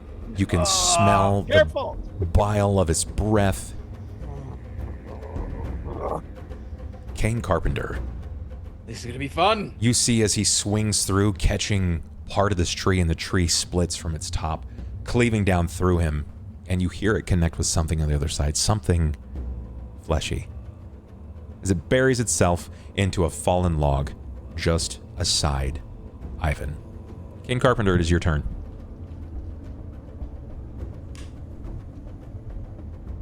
I'm gonna cast Summon Swarm. Oh, shit. What swarm? We're in a forest, right? Yes. I'll do spiders. Spiders, of course. You Okay. do bats though. Yeah, this is kind Tribute of to fucked your up, god. guys. You summon a swarm of bats, rats, or spiders, your choice, which attacks all other creatures within its area. You may summon the swarm so that it shares the area of other creatures. If no living creatures are within the area, the swarm attacks or pursues the nearest creature as best it can. The caster has no control over its target or direction of travel. Fuck, man. I'm casting it at the baddie though. So Okay, so Squid. it's fine. Dead to crit means that if I critical on you, you Yeah, will dead to die. crit. Ted to crit, it's a Nuzlocke thing, Ah. sort of. Okay, sorry. Thank you. Yeah.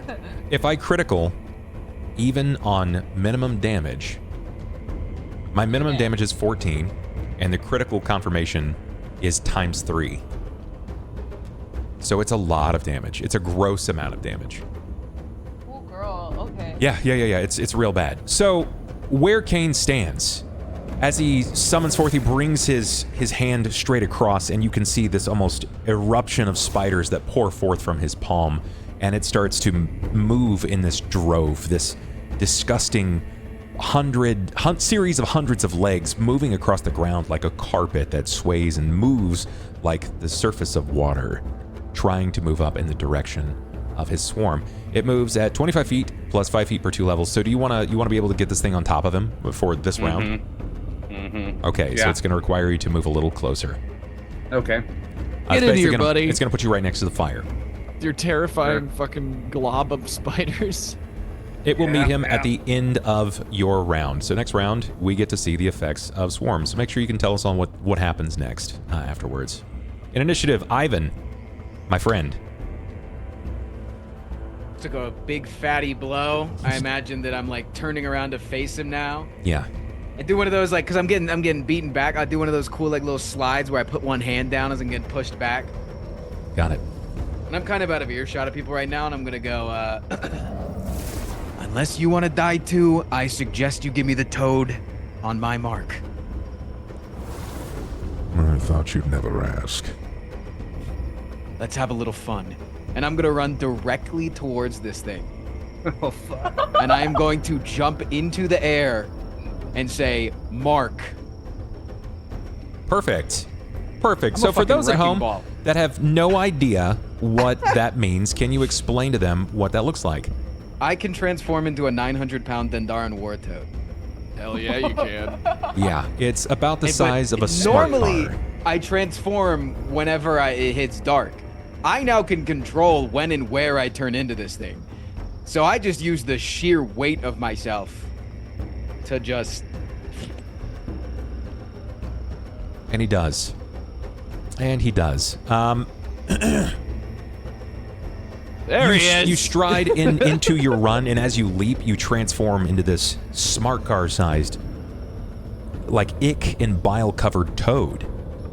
Before, it was this nasty, slick mucus giant frog, right? Just this massive toad. But now it's something darker.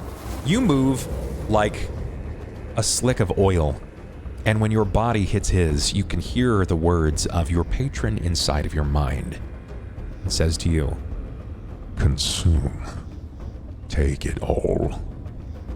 and as your body hits his, you immediately hear the sizzle of its flesh against yours, and it drops its axe to begin grappling with you. Marian. This is fun. I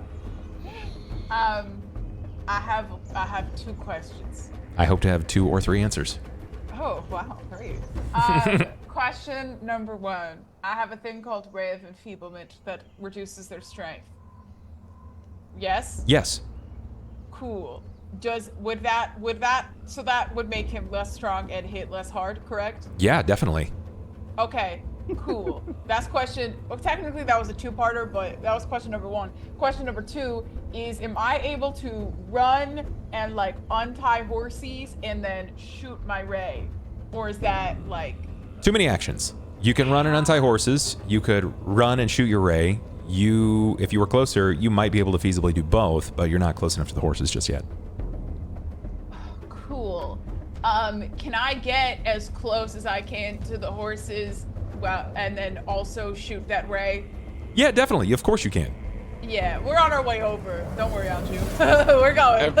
Everybody's walking and talking right now. Okay. Yeah. You're making your own decisions, you know? If you think it's a better idea to do the ray, it's the better idea. Yeah, you don't have to listen to Anju. You're He's an idiot. You're actively wrestling as a toad with this dude. I'm gonna try to give you a little bit more of an advantage if I can. Correct me if I'm wrong, an extra big giant? Yeah, he's big. He's real big. He's vast. He's Poppy McThickums over here, not He can someone you want lift to it. tangle with. It's just he's not going to expect me. Yeah. All Is what what right. I assume. Like, Do I he cast can that? easily. Marian, I need you to make an Yes. attack. It's going to be a D20 You've got plus access to your it or whatever. base attack bonus Double of F, it's good. 2 plus your range modifier of Dex Twice 3. as So cool. make a D20 plus 5. Plus, is there spaces or do I just? It would be /R space 1D20 plus 5. /R space 1d20 plus 5. Yes, ma'am. All right. Thank Make him lick. Holy shit. you. Wow. Okay. All right. You know. Can you roll again for me? The same thing. Yeah. Okay. You can just up arrow, and it should give you the same thing. Technology, man. That's really good, and that is going to land. The furious typing from Bob, like. He's logging on. You got him to log in. He's on. Yo, okay, all right, okay. So this is your effect here. Show me the spell of Ray of Enfeeblement. What's the number? Is it a D4 or a D8 or what does that look like? Do I click on it? Yeah, click that for me. It's strength equals 1d6 plus 1 per 2 caster levels, maximum 1d6 plus 5. So, roll a d6. Okay. /R D6. Yes. No pluses. Correct. Huge. You just dropped its strength by 5 points. Additionally, because you're critical on the effect. Its crippling weakness in the critical effect. You can see that it's sort of like it hits him with this bizarre exhaustion, and mechanically above board, the target is not allowed to use hostile actions until the end of its next turn. Yo! Perfect time for a little toad to be fucking around. That I planned it, bro. I was ready. This is why we work well together. Anju. Hey.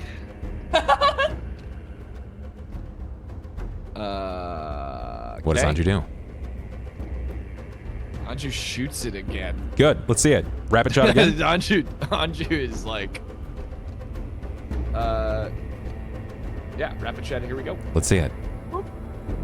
23 is going to hit. 16 will not hit. Roll 2d6 for me. It's going to be 4. It's 2d6 plus 4, and this is the damage that you have.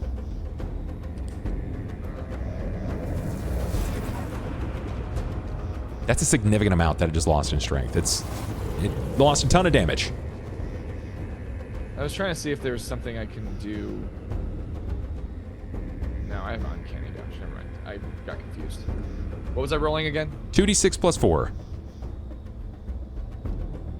2d6 plus 4. Not bad. That looks really good. Oh, it's just the one. It can no longer neglect what's happening. Behind it? Correct. However, courtesy of these events, it is doing everything that it can to stop its flesh from burning as this giant, malignant, bile-like toad has jumped into its arms. Did I deal any damage when I hit it? No. It's when it comes to your turn, though, it will take damage from just being against you. There's not anything that I can do about it. You will get to make your attack. Thought I would hit it pretty hard. Yeah, it's the fact that it weighs like near 2,000 pounds that it's Yeah.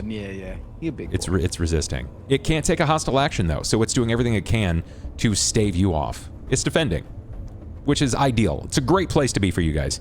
Cain Carpenter. Yeah, swarm attack. It's a 1d6 plus poison and distraction. Okay, so it's gonna make a fortitude save. Let's see what his save is. I'm starting to think that this giant walked into the wrong camp. Right now, I'm inclined to agree. The saving throw to resist the poison is a fort save.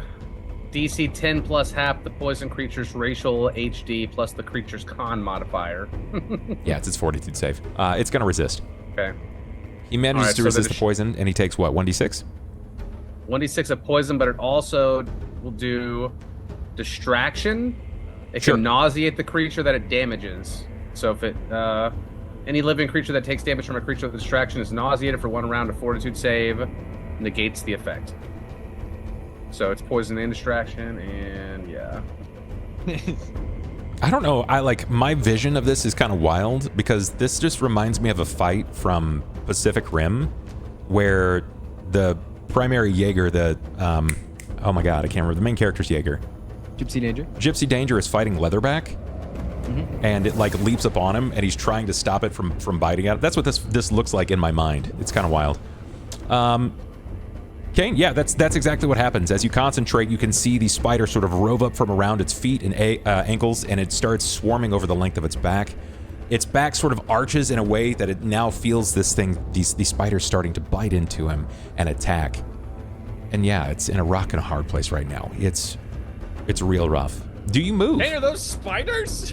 No, I'm good. I'll just be chilling. You're gonna hold. Got it. Ivan, New spell. on your turn. Are those spiders? Yes. Do you He think any of those suffers. spiders would survive on my skin? No. When it gets to you, it's gonna start eating through his spell.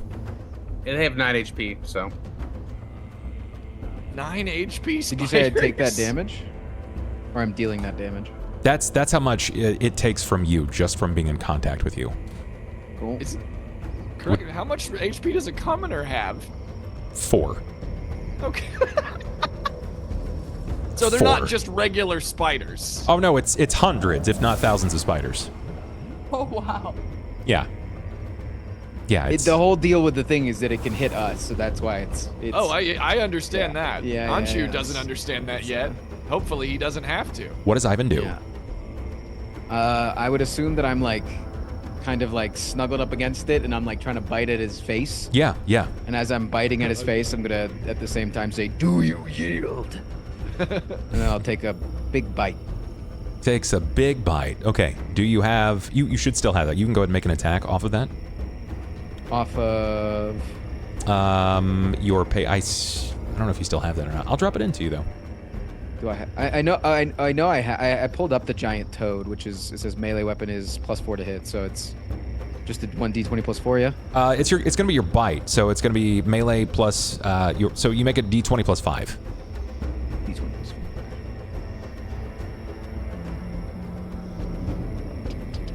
It's gonna be easier to hit him, What did I do? not by much. Harder. /R space 1d20 plus 5. That's what I had. It's the space. Get the fuck out of here! Roll again. Get the fuck out, dude! What is this? You guys are making short work of something that should be significantly harder for you guys. Wow. Wow. All right, I gotta break out. I gotta break out some cards here.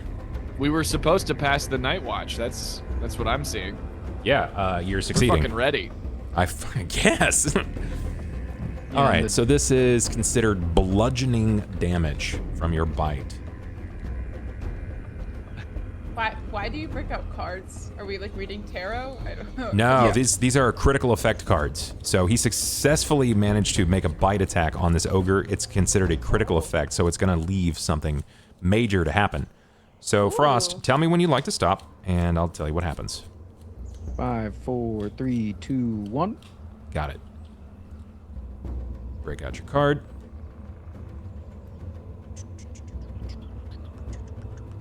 All right.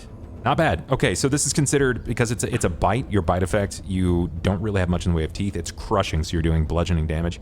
It's staggering blow. You deal normal damage, and then it takes twice that as non-lethal damage. So explain to me what you bite, and roll a d6 I would just plus say 6. his fucking head. Okay. I picture that like I jump and then my head's facing up. He squeezes me and I'm just yapping at his head, and so like he's just getting squeezed in the fucking skull. Yeah. Give me a d6 plus 6.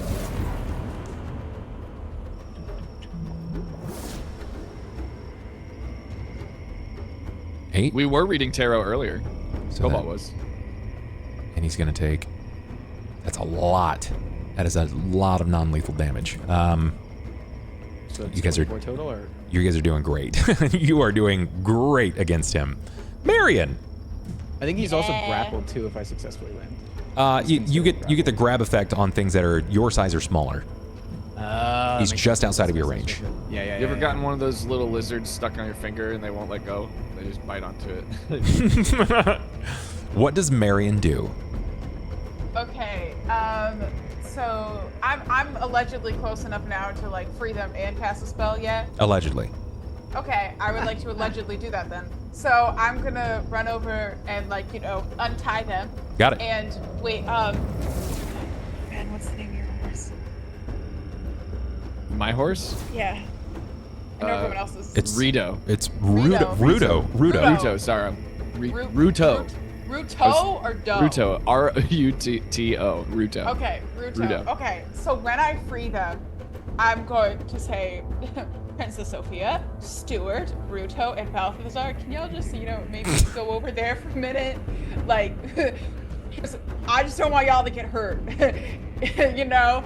And then once they, you know, maybe like trot over them, I don't want them to disappear. I just want them to like sure. a little bit. And then I'm gonna turn. I'm gonna turn and cast. Let's throw a little magic missiles. Okay. Magic missiles, good. Throw some magic missiles. Okay, I just clicked the roll on it. Yeah. Yeah, click it. All right. So, did you roll minimum? I did 2 last round. I had them. Oh, it didn't roll both of your missiles. Click it again, please. All right, there we go. Magic Perfect. missile is EP. Perfect. Top of the initiative line. Anju, Marian has just cast 2 magic missiles. You witness these silvery bolts of light erupt from her palm and strike this creature, and it's sort of like, and it's dealing with the spiders on its back, and it's still wrestling with this massive toad that's biting onto its head. You guys are murderers. This is going surprisingly well. Yes, it is. Anju says to the team, "Keep it up. Great work, everyone." Wait, is it dead? No. Okay. But it's going surprisingly well. It's going surprisingly well. Yeah. We're just ruining Bub's plans. I mean, I see a distracted thing and I shoot it again. Do it. I shoot it again. Hit me with it. Show me what you got. Shot it again. Come on, hit both this time. Come on, baby.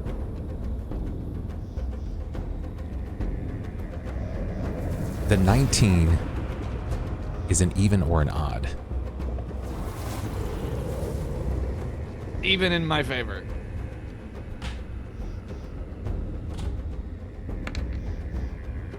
It's even in your Let's favor. go. Roll 2d6. Gladly. Is it 2d6 plus anything? It's just plus 6. 2d6 plus 6. Roll 2d6 plus 6. Not bad. Sure, why not? Huge. So You guys many put out a ton of damage. Under his breath, so many fucking arrows. Okay. It's just swallowing them into its flesh. All right. Yeah, no, he's covered. At the beginning of this round, where Ivan, you felt the strength sap away from his body, and he was doing everything that he could to defend against your bites. He did everything in his power to resist these rear attacks, but he's being attacked from all angles, from magic, from a swarm of spiders, from the ichor across your body. You feel, it's not only feel, but you hear the sound of his muscles cord across his body, his chest, the jaw tightens, you hear the grinding of the teeth in his mouth. And as you're glancing from the side, because you've kind of like turned to snap at his head, you witness his eyes grow this immense level of bloodshot red, even in the darkness. And you feel an unnatural strength surge from his body. For those above board, he just raged. He just invoked a battle rage. And that's going to change some of his stats. He's going to gain more hit points. Downside, more hit points. Upside, he's easier to hit now. His AC is going to drop, but he's going to hit like a truck. So if he connects, you might be in trouble. Do I gain any HP when I transform? Because my guy is like much more HP. Yeah. Well, I mean, you probably not. I mean, I guess it's more than you had. He's also like his own thing. It's just a question. If he has the same HP as the same HP, I just want to know whether or not I should be. We're gonna operate off of your hit points. Perfect. I should be worried and not have done the thing I did. Okay. I've heard of super giant games, but this is ridiculous. Let's see. Let's see if he can break your grapple. What is your? Let's see. You've got a CMD of 18. Of 18. Okay. How long does the Raven Feeblemint last? 1 round per level. And you're level 3, so this is the last round that the ray is going to affect him. All right, so in my resist, I got to try to break free. my combat maneuver bonus. I almost can't fail that. All right. I technically can fail it. This is with the subtraction of the strength. It's nuts. I made it. Wrong boy. Yeah, I made it. So, 29. He's gonna break your grapple of your bite. And he's going to throw you. Who is closest?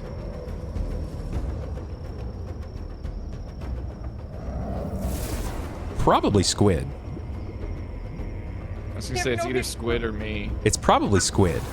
I'm right where the horses would have been. Yeah. On the tree that they're tied to. Yeah. You're about 30. I didn't think about moving. You're about 30 feet, and Anju is further away, and Cain is also further away because he stayed at the tents.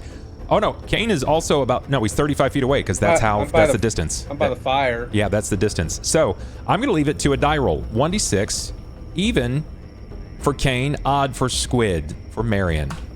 Why don't we throw me into the mix for no reason in particular? You're Just too throw me far in away. there. No. You're just too far I away. don't know about that, bub. I do. I do.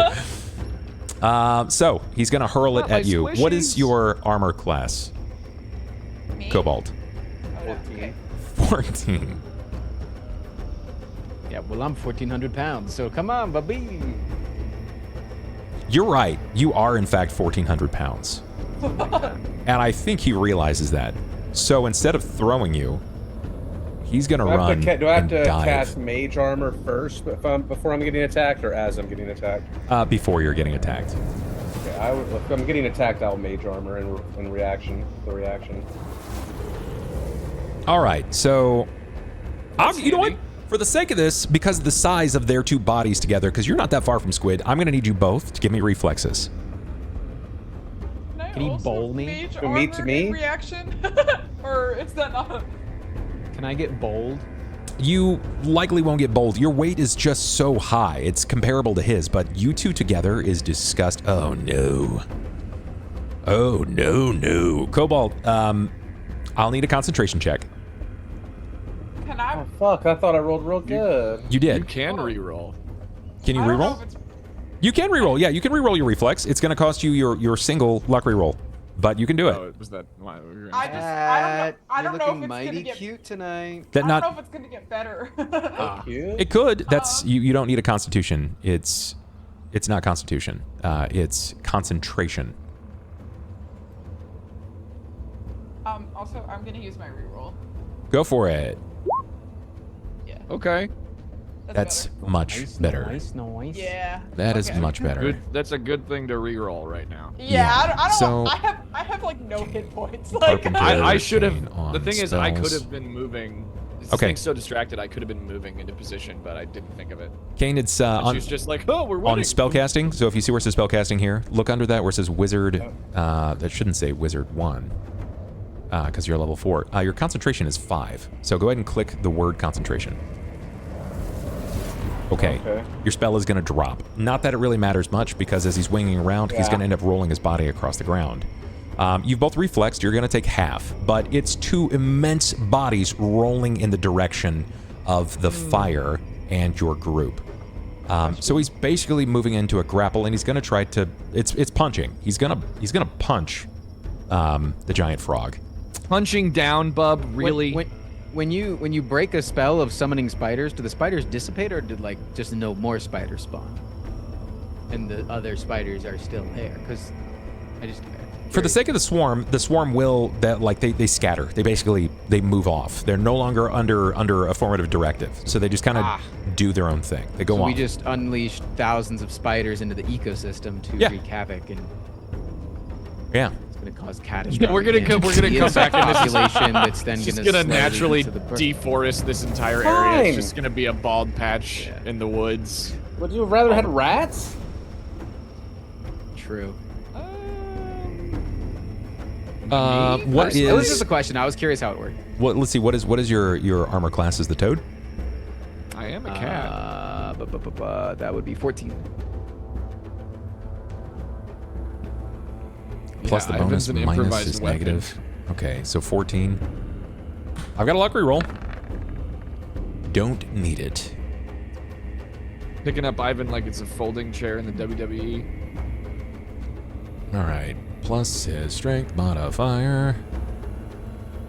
Just as a baseline, The spiders live in our tents now. these ogres have 30 strength base. Oh. They are immense Based. monsters. So, yikes. Yikes, yikes, yikes. Got him. At least like a 25 strength to carry, you know? It's gonna be 2d6 plus. It's 5. It's a lot less. Toad, bub. I'm not trying to, dog. I'm not trying to. Takes 16 more damage. That's it. That's the rest I got. Are you at 0? I'm at exactly 0. You are treated as staggered, meaning if you take a hostile action, you will fall into negatives. If you start going beyond negatives and you reach your constitution score in negatives, you will die. Which is, it's a real threat. But you were treated as staggered. So, this is going to move immediately to Cain.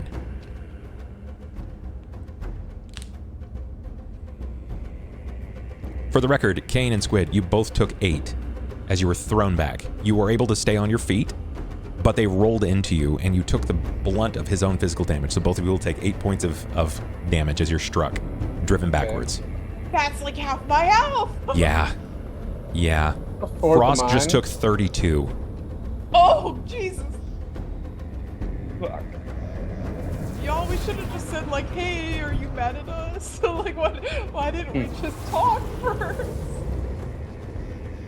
I don't think talking was an option. What does Cain do? I'm gonna cast Snowball. Got it. All right. I'm gonna, well, I'm prone now, huh? I mean, I can cast. You can cast from the ground, yeah. I mean, I can stand up and cast. Sure, of course you can. Too. I mean, you're Yeah, not really I'll- prone. You were just, like I said, you were able to stay upon your feet, Oh, I reflex. but yeah, you but I got hit. reflexively negated half, like you took half the damage as opposed to Am full. I close enough where they're gonna be able to attack me if I cast a spell right here? No, his focus is on the giant frog that's Okay. melting his flesh. Yeah, I'm gonna go for Did a he take snowball damage from that, by the headshot. way? He does on your turn. Ah, heard.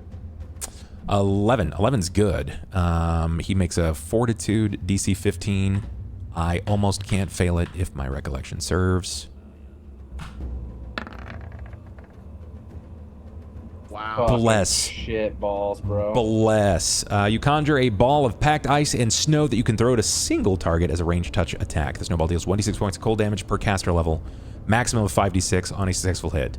The target must make a successful fortitude save or be staggered for 1 round. So he's going to take 11.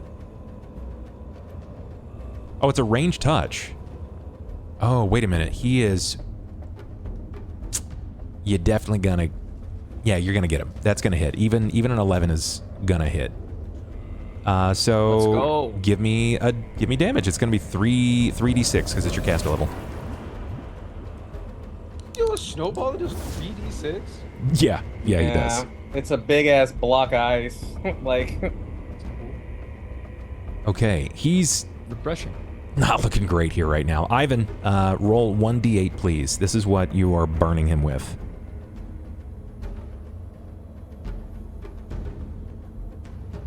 Nice. Got it? Heard? Solid, solid. Ivan, what is your action? I thought I was dead. You're at 0, you're staggered. You can take a move or a standard, not both. And if you make it a hostile action, which you can, you will start dying. You'll fall unconscious.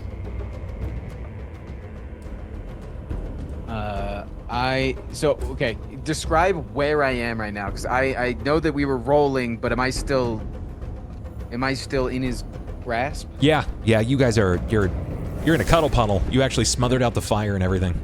Am I on top of him or is he on top of me? It's like big spoon, little spoon, side by side. Okay. Cool. I am going to transform back into the human form in his arms. Is that considered a bonus action or my actual action? That's we're going to treat it as swift for the narrative's sake because you are communicating with an otherworldly being. Okay, so I can still action or? You can still take an action, yes. Okay, I would like to. I'm trying to see what potions I have. Can you just disengage? Is that an option? He's entangled That's right true. now. The problem is you are entangled, so he's. Yeah. You will have to. If I'm transforming, I feel like.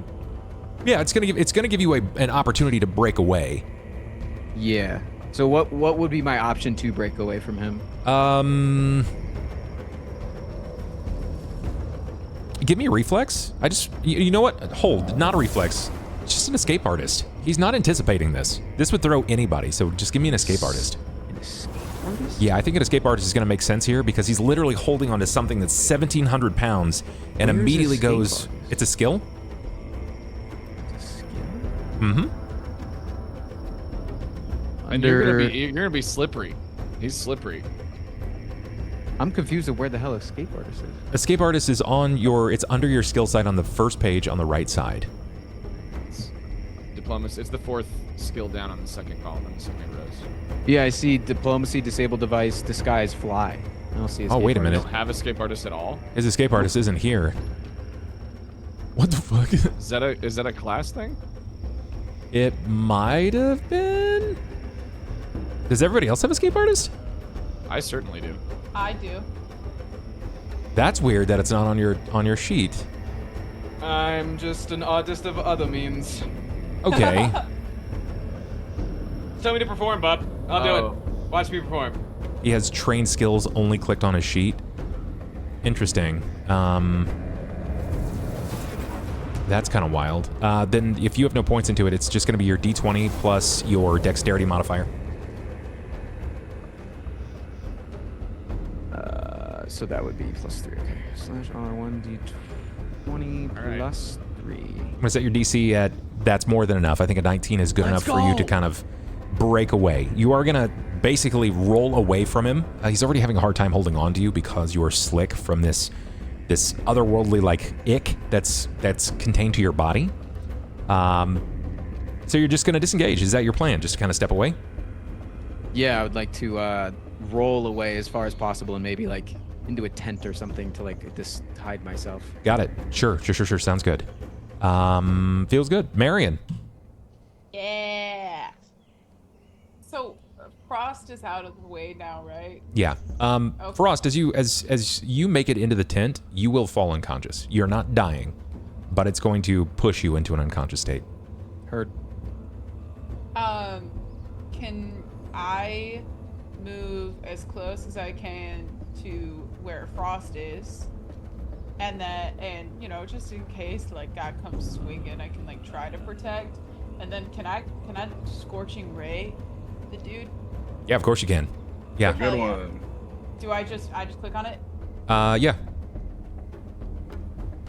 Okay, again, it's that's not huge. rolling your attack. So it's going to be a D20 plus 5. Yeah.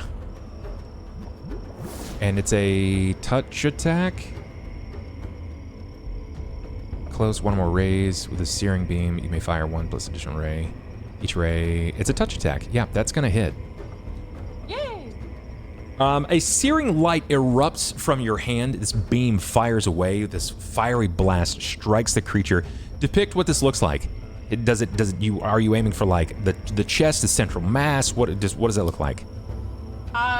I would like to aim like right for his nose. If Damn. that's all right. That's fine. You're not far away from this. Yeah. Sure. Under normal circumstances, this would be like a called shot, but because you're not that far and you've hit your target, right? You are gonna blast this guy like right in the face, and it connects. You see it sort of erupts with this magical flame across his face, tearing away at the flesh, rendering him unconscious. And combat ceases God damn. right there. And now we eat him. He's no longer moving. You glance around, you see the details of your encampment has now been absolutely destroyed. It looks as if the fire has been smattered out immediately. There is this dark and black ichor that seems to cascade off of some of the moonlight that's still pouring into from above the canopy above. Ivan dipped There's away spiders into to a everywhere. tent. Yeah, there are spiders everywhere. Yeah. Can I run Where is that? over to where Warforged? Ivan is? Of course you can. Or like to his tent, and like I guess he's unconscious, yes? Yes, he is. So can I put, you check pulse like here, right? On the neck? Yeah. So can I, oh God, this is so vampire-y of me. Can I put my hand on his neck, I guess, and check his pulse? With your mouth. You No. can. She detects the blood in the heartbeat with teeth, man. That's how that works. Duh. Yeah. God. Give me a heal check. It's gonna be the skill heal. Aye, Capitan. He's alive, but he's not well. He has a violent slash across the backside of his body, and despite this this bizarre fluid that's coating him, it's managed to eat through a large amount of his clothes. The backpack straps have broken off from them also being eaten. The clothes are dissolving in front of you, and where you touched, you are going to take some damage here. God damn it. It's not much. Spicy. Okay. Ivan's spicy. Just one? Just 1 point of damage, yes. As you feel for the pulse, it immediately begins to sizzle under that duress, and you can tell he's alive, but he's fading. Okay, so she's gonna yell out and be like, he's unconscious? Help, baby! Cain, can you help them? Kill I'm it. gonna- Finish it. No, What? Ivan's unconscious. Go Oh, help okay. Ivan. I mean, yeah, okay. I'm What just do I gonna. need to? I have a, Yeah. we all have Potions. a health potion, right? Yeah, I was gonna say, we have a health potion, right? I think you guys do. Isn't Yeah, he I conscious? do. Or was disengaging a hostile action? Oh, can I use No, he one of the just fell charges unconscious. on my Cure Light Wounds wand? Yeah, go for it. Give me a use magic device. Good at that. No, I'm Can I, not. like, Yes, I am. You'll succeed. You will succeed on it. It's going to be a D8 plus 1. Yeah. Nice. The radiance than of a divine spell pours over his body. You will heal 4 points of damage, though you will still remain unconscious. You notice that the back of his body is bleeding. He has suffered a vicious wound across the back. It will need to be treated, or he will continue to bleed out and die.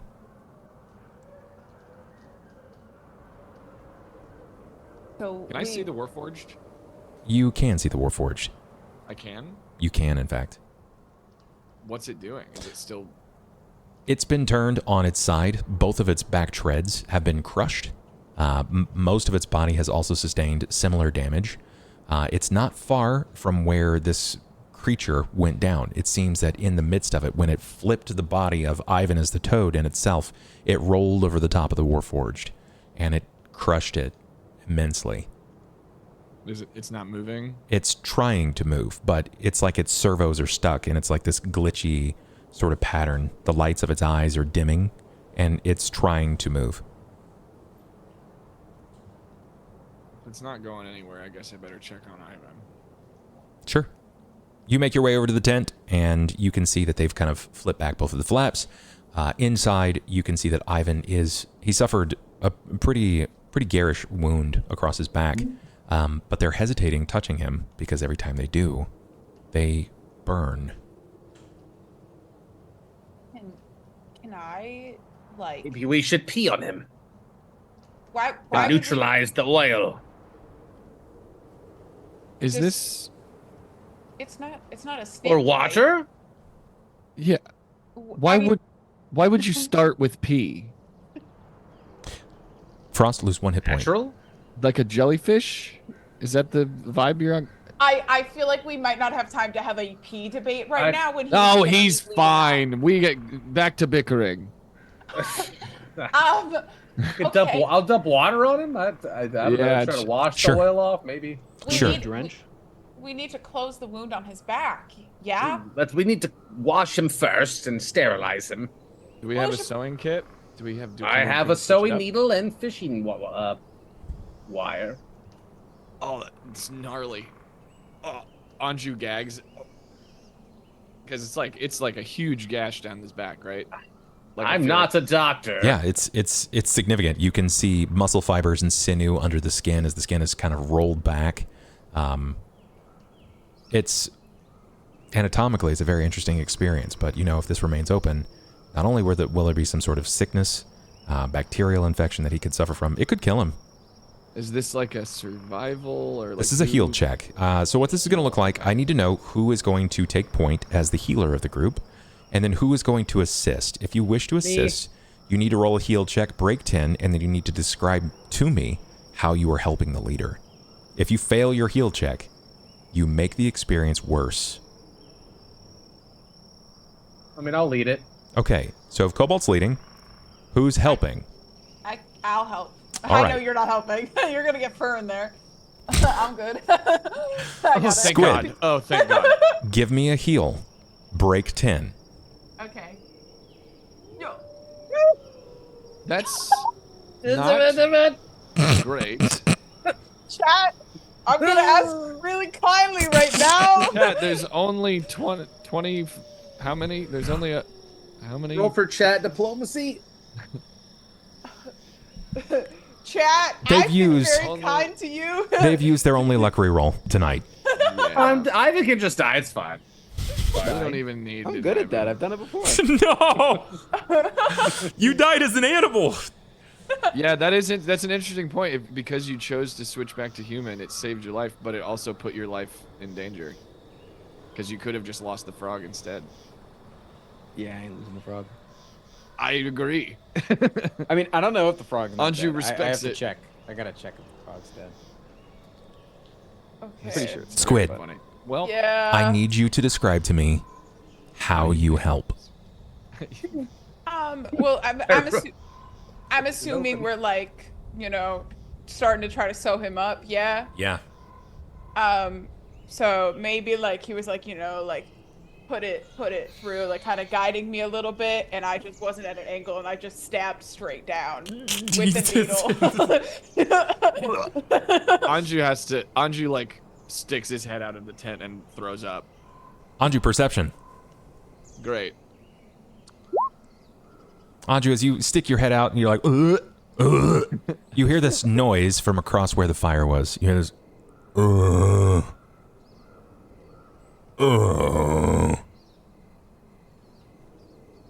The mass, What the fuck? the ogre, is beginning to stir. Oh, it's not dead. Cobalt, I'm gonna need from you a heal check. Okay. All right. We used to have like a healer bot or something. I don't remember. Sorry, I picked poorly. I'm the healer now. I'm the healer of the group. Yeah, we're all bad at it. I'm also the Yeah, tank just of get the him group some right smelling now. salts. I'm also the leader. They call me the jack of all trades. You can tell, Cain, that this is not an experience of Marian's that she was expecting to have. Maybe it's the stress of what just happened. She was also struck by this massive creature. Maybe she's surprised by the fact that this person that she has come to take a bit of a liking to has now been flayed open in front. So it's definitely causing some sort of tension, right? Some fear has sort of overtaken the space of the tent. And she's fumbling a great deal. In fact, you see that she's doing more damage than not as she hinders your ability to heal. You can request the others to leave if you wish and try again. But it's looking rough. Lose one more hit point. Fine, just concentrate. We've got to get it clean. This happens all the time. Cobalt. No worries. Give me a diplomacy as you're trying to kind of talk her off the ledge of tension and anxiety. Fuck! Fine. I would like to hear your argument for talking her off the ledge. You know, the blood's not so bad. It's the muscles, the tendons, they all work together correctly. And yes, just close it right up. So much blood. Don't sneeze in it. Don't puke in the wound. Oh, I'm puking out, but you just hear me puking out the door, just invalidating all of the reassurances that you're making. Marian. Yeah. It's not a very good pep talk. No. You can try again if you'd like, but none of the tension has left the room. I'm going to give you a circumstantial negative modifier, but you can try again. I don't think you can do any worse than a 5. Challenge accepted. I'll try again. Let's see. God, I already lost it. Heal. Wow. I'm going to apply a -2 to whatever you roll. Well, that's kind of. So she can do worse. Good.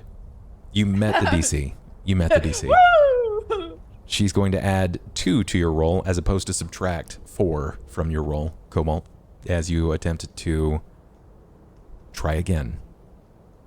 Give me a heal check, Cain Carpenter. 13 is better than what it once was previously. It's not your best work, but this isn't your forte. You're not the healer. You've never been the healer. It's rudimentary at best, and it's practice from something you may have once seen in a book. It's zigzagged. The skin does not line up. The scar will be gnarly, and something that Ivan will get to talk about for a very long time. But you think he's going to survive. By the end of it, you will be placed at 1 hit point, Ivan. The wound was cleaned enough. The sutures, while messy, will function. Anju steps outside of the tent. You hear the hacking noise, but you also hear something bellowing and something deeper, not far away. And you realize that the only other thing that was out there was the ogre.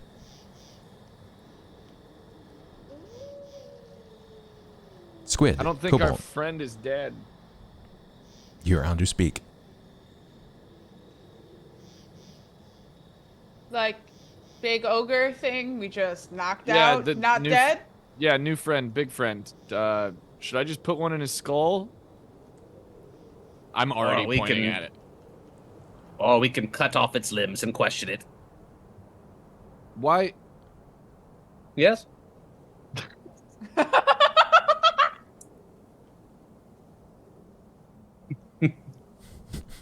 I'm laughing above board, by the way. Well, hurry up. Shoot its arms and legs into the ground or something. I'm so fucking speechless. Holy fuck. It tried to kill us. Can I walk over to it? I get a little closer to it and see. I mean, Anju wants to just shoot it in the head. Anju doesn't see any value to interrogating this thing. If you so don't guys see are gonna have value to in the convince me. interrogation, then yeah, you can like they are in the tent. They are overhearing you at this point. So if you, Anju in a moment of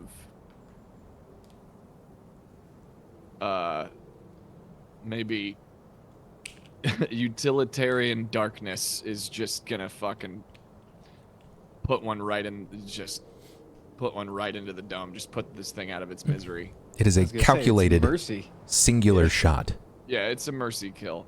This is considered a coup de grace action. Not going to make you roll anything for this. It's not acting. It's just starting to stir again. Its face is severely burned. The nose was blown off by the scorching ray emitted from Marian. It has a series of wild bites all over its body from the spiders, and a significant portion of its chest has been burned, like with acid. And you can see sinew, you can see bits of like a rib sticking out at one space. You're not sure how this creature would survive, or how it survived in the first place. But it is It's alive. And with one pull and release of the cord, you sink your arrow right into its head. Its grustles and the blows of its breath putter to a stop. There is a singular death rattle, and it stops moving. Anju will stare at his handiwork and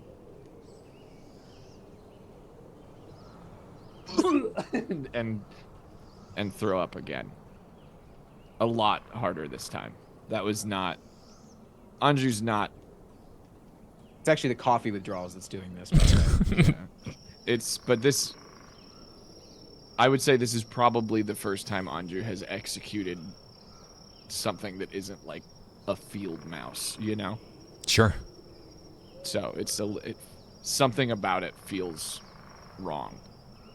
And he's, maybe equally as sickened by the fact that he had such a resolve to do something like that as he is by the gore itself. Anju will remember this. As you glance, so sure a moment ago. As you glance over the body, you look back to the figure, the Warforge. And the Warforge is still like sputtering its servos, trying to like crawl or limp away, but it fails to do so because it's physically been crushed. It had multiple thousands of pounds rolled directly over the top of it. And you remember Scout. Scout was very, very small.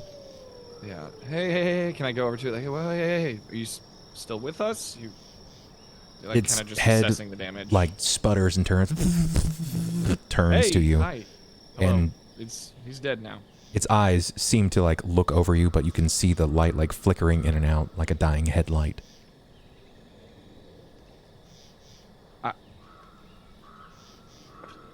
Are you... Sorry, you look like somebody I know. Can you speak? Do you hear me? When you say that, it takes a moment, but its eyes never seem to, like, look away from you, and then you finally hear a voice sort of kind of rattle from it. I am Scout. I am Scout. I think Zoom is eating it.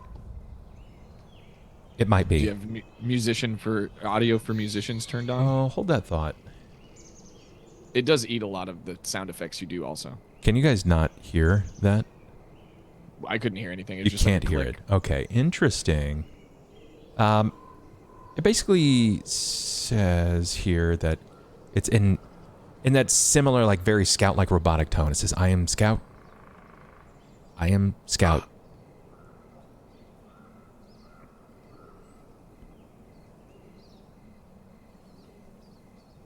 Anju can't handle it. Anju just basically falls to his knees, just sits down next to the thing. Like, he doesn't even... He can't handle hearing that right now. He's going to need a second. Like, this whole situation is over at the moment, and hearing Scout's voice saying, I'm Scout, is not going to be easy for him. Sure. When you look back over the body, as you glance beyond, right, you move back to see the tent, hoping that someone will kind of come to normalize the situation. You look back, and you can see, most certainly over the body of the ogre, attached at its animal fur belt side, is another Scout unit. Destroyed, brought to pieces, missing an arm, but it looks to be caught in some sort of like reed-like net at its waist. Anju has a flashback to when they injured Scout on the ship. It's just on its belt, like a prize. Like something it's collected along the way. It wasn't trying to eat you, was it? Was it? Why was it chasing you? Where did you come from? It takes a moment for its it's like pulling back information, like it's drumming up something. You hear this like as it's trying to recall or pull back anything from its contiguous memory. But as that seems to occur, it says to you, white hearth sleeps, but the heat stirs again. Fire remembers.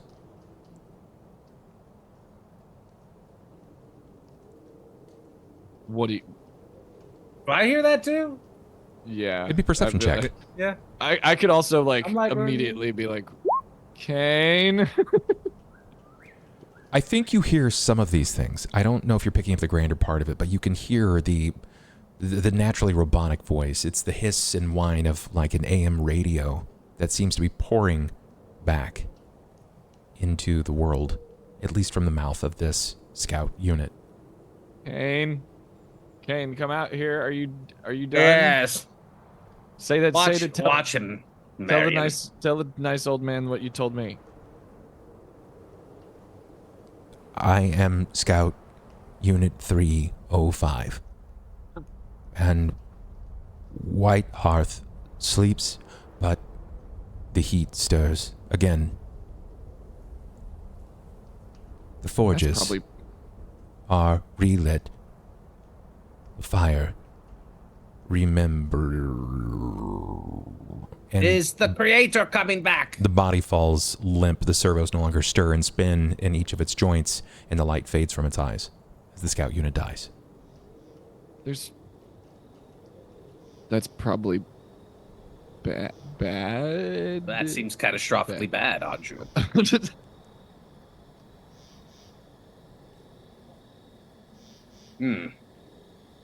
I wonder if our scout has anything to do with this. How's Ivan? He'll live. As long as Marian doesn't fuck with his stitching. Do you think this is related to our scout? Who knows where our scout is? They could have gone off and relit the forges. Been a part of the process. Oh, a scout wouldn't do that, right? Scout's a good kid. Scout looked like they were being controlled by the entity that had warped my mind for 20 years when they took off. Not great news, Anju. Can you just We'll have to add that to our to-do list.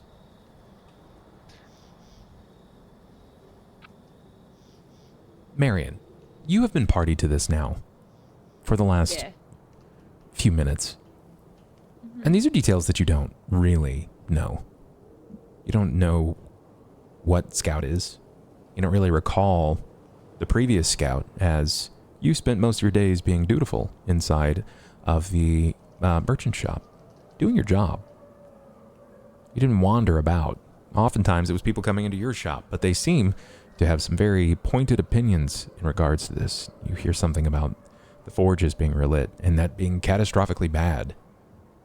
And that Scout was infected or haunted or possessed by something that was similarly haunting the mind of Cain for the last 20 years.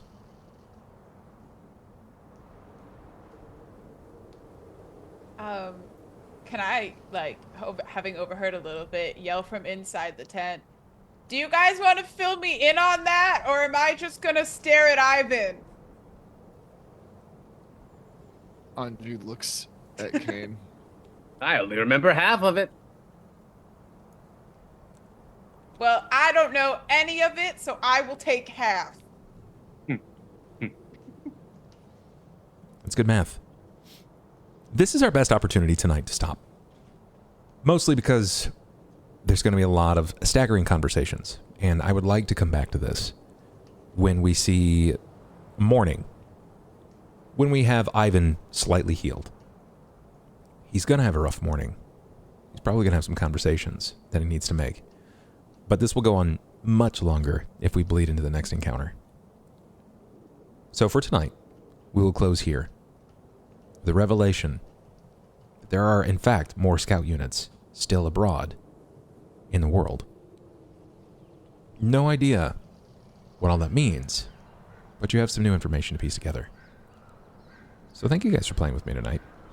I hope that you had a good time. That fight was pretty intense, if I can say so myself. I expected it to go significantly worse. I thought that we were going to suffer the loss of a player for sure. But somehow this is the way that the cookies crumbled. You guys managed to brilliantly tackle this. And the rolls were definitely on your side, man. Impressed. The multiple nat 20s sort of like back-to-back crippled my mid-game. So, well done. Well done. That was very nice. Fuck very you, nice. Bub, everybody. Fuck you, Bub. Get out of here. Bub. I appreciate you guys for playing Just with kidding. me. Let's go ahead and give you guys your outros here. Offer an opportunity. We'll start with Cain. My man Cain. Tell us about you. What are you doing? Where can we find you? Hey, I'm CobaltStreak. I play lots of indie games. Isaac just got a pretty cool patch, so I've been checking that out and feeling the balance out on that. Yeah, I've been playing Oblivion, which for my first time ever, which is a lot of fun. That's been really cool, and experiencing that for the first time. And yeah, I'm here on Mondays and on my own channel at 5 p.m. Central every other day. Come hang out and say hi. Perfect. That's me. Let's pop over to Marian. Tell us about you. What are you doing? Where can we find you? The name's Squid, Squidinkidink if you're nasty, I guess. And yeah, I stream everything under the sun, and by that I mean whatever I'm hyper fixated on. So mainly just chatting. Thanks. That's all. Perfect. Ivan Freely, when you're not turning into a monstrous frog and getting the shit beat out of you, what are you doing? I thought that was pretty cool. It was sick. That was sick. You guys definitely needed that frontliner. Without Sera, that could have gone so much worse. Yeah. I'm an indie game streamer as well. Play a lot of Slay the Spire. Waiting for Slay the Spire 2 to come out later this year. When I'm going to pop off. Dealing with a bit of a stomach situation right now, so I'm not streaming as much as I want to, but hopefully soon. I'll be back in full form. We love that. Hopefully we see you in full form. Let's look at Anju. Tell us about you, Ben. What are you doing? Where can we find you? Hi, I'm BenBriggs. I run a company called Tiny Waves, and I'm a musician. And I stream over at BenBriggs Live. I'm live right now, and I think I'm gonna play Breath of the Wild, but I'm not allowed to complain. So that should prove impossible. Love that. That's great. Well, that leaves me. You guys know everything about me up to this point. I'm Bub. I have spent a little while away as well, between sickness and broken computer and all of that other jazz, but I'm back in somewhat full form. We're working on some things, so expect some cool stuff in the future. Yeah. We'll talk more about it later, but for now, I'm gonna let them free, do their own thing. It's getting late, so love you guys. Take care of yourselves. Do what you do. Stay safe, stay nerdy, and we'll catch you later. Bye, guys.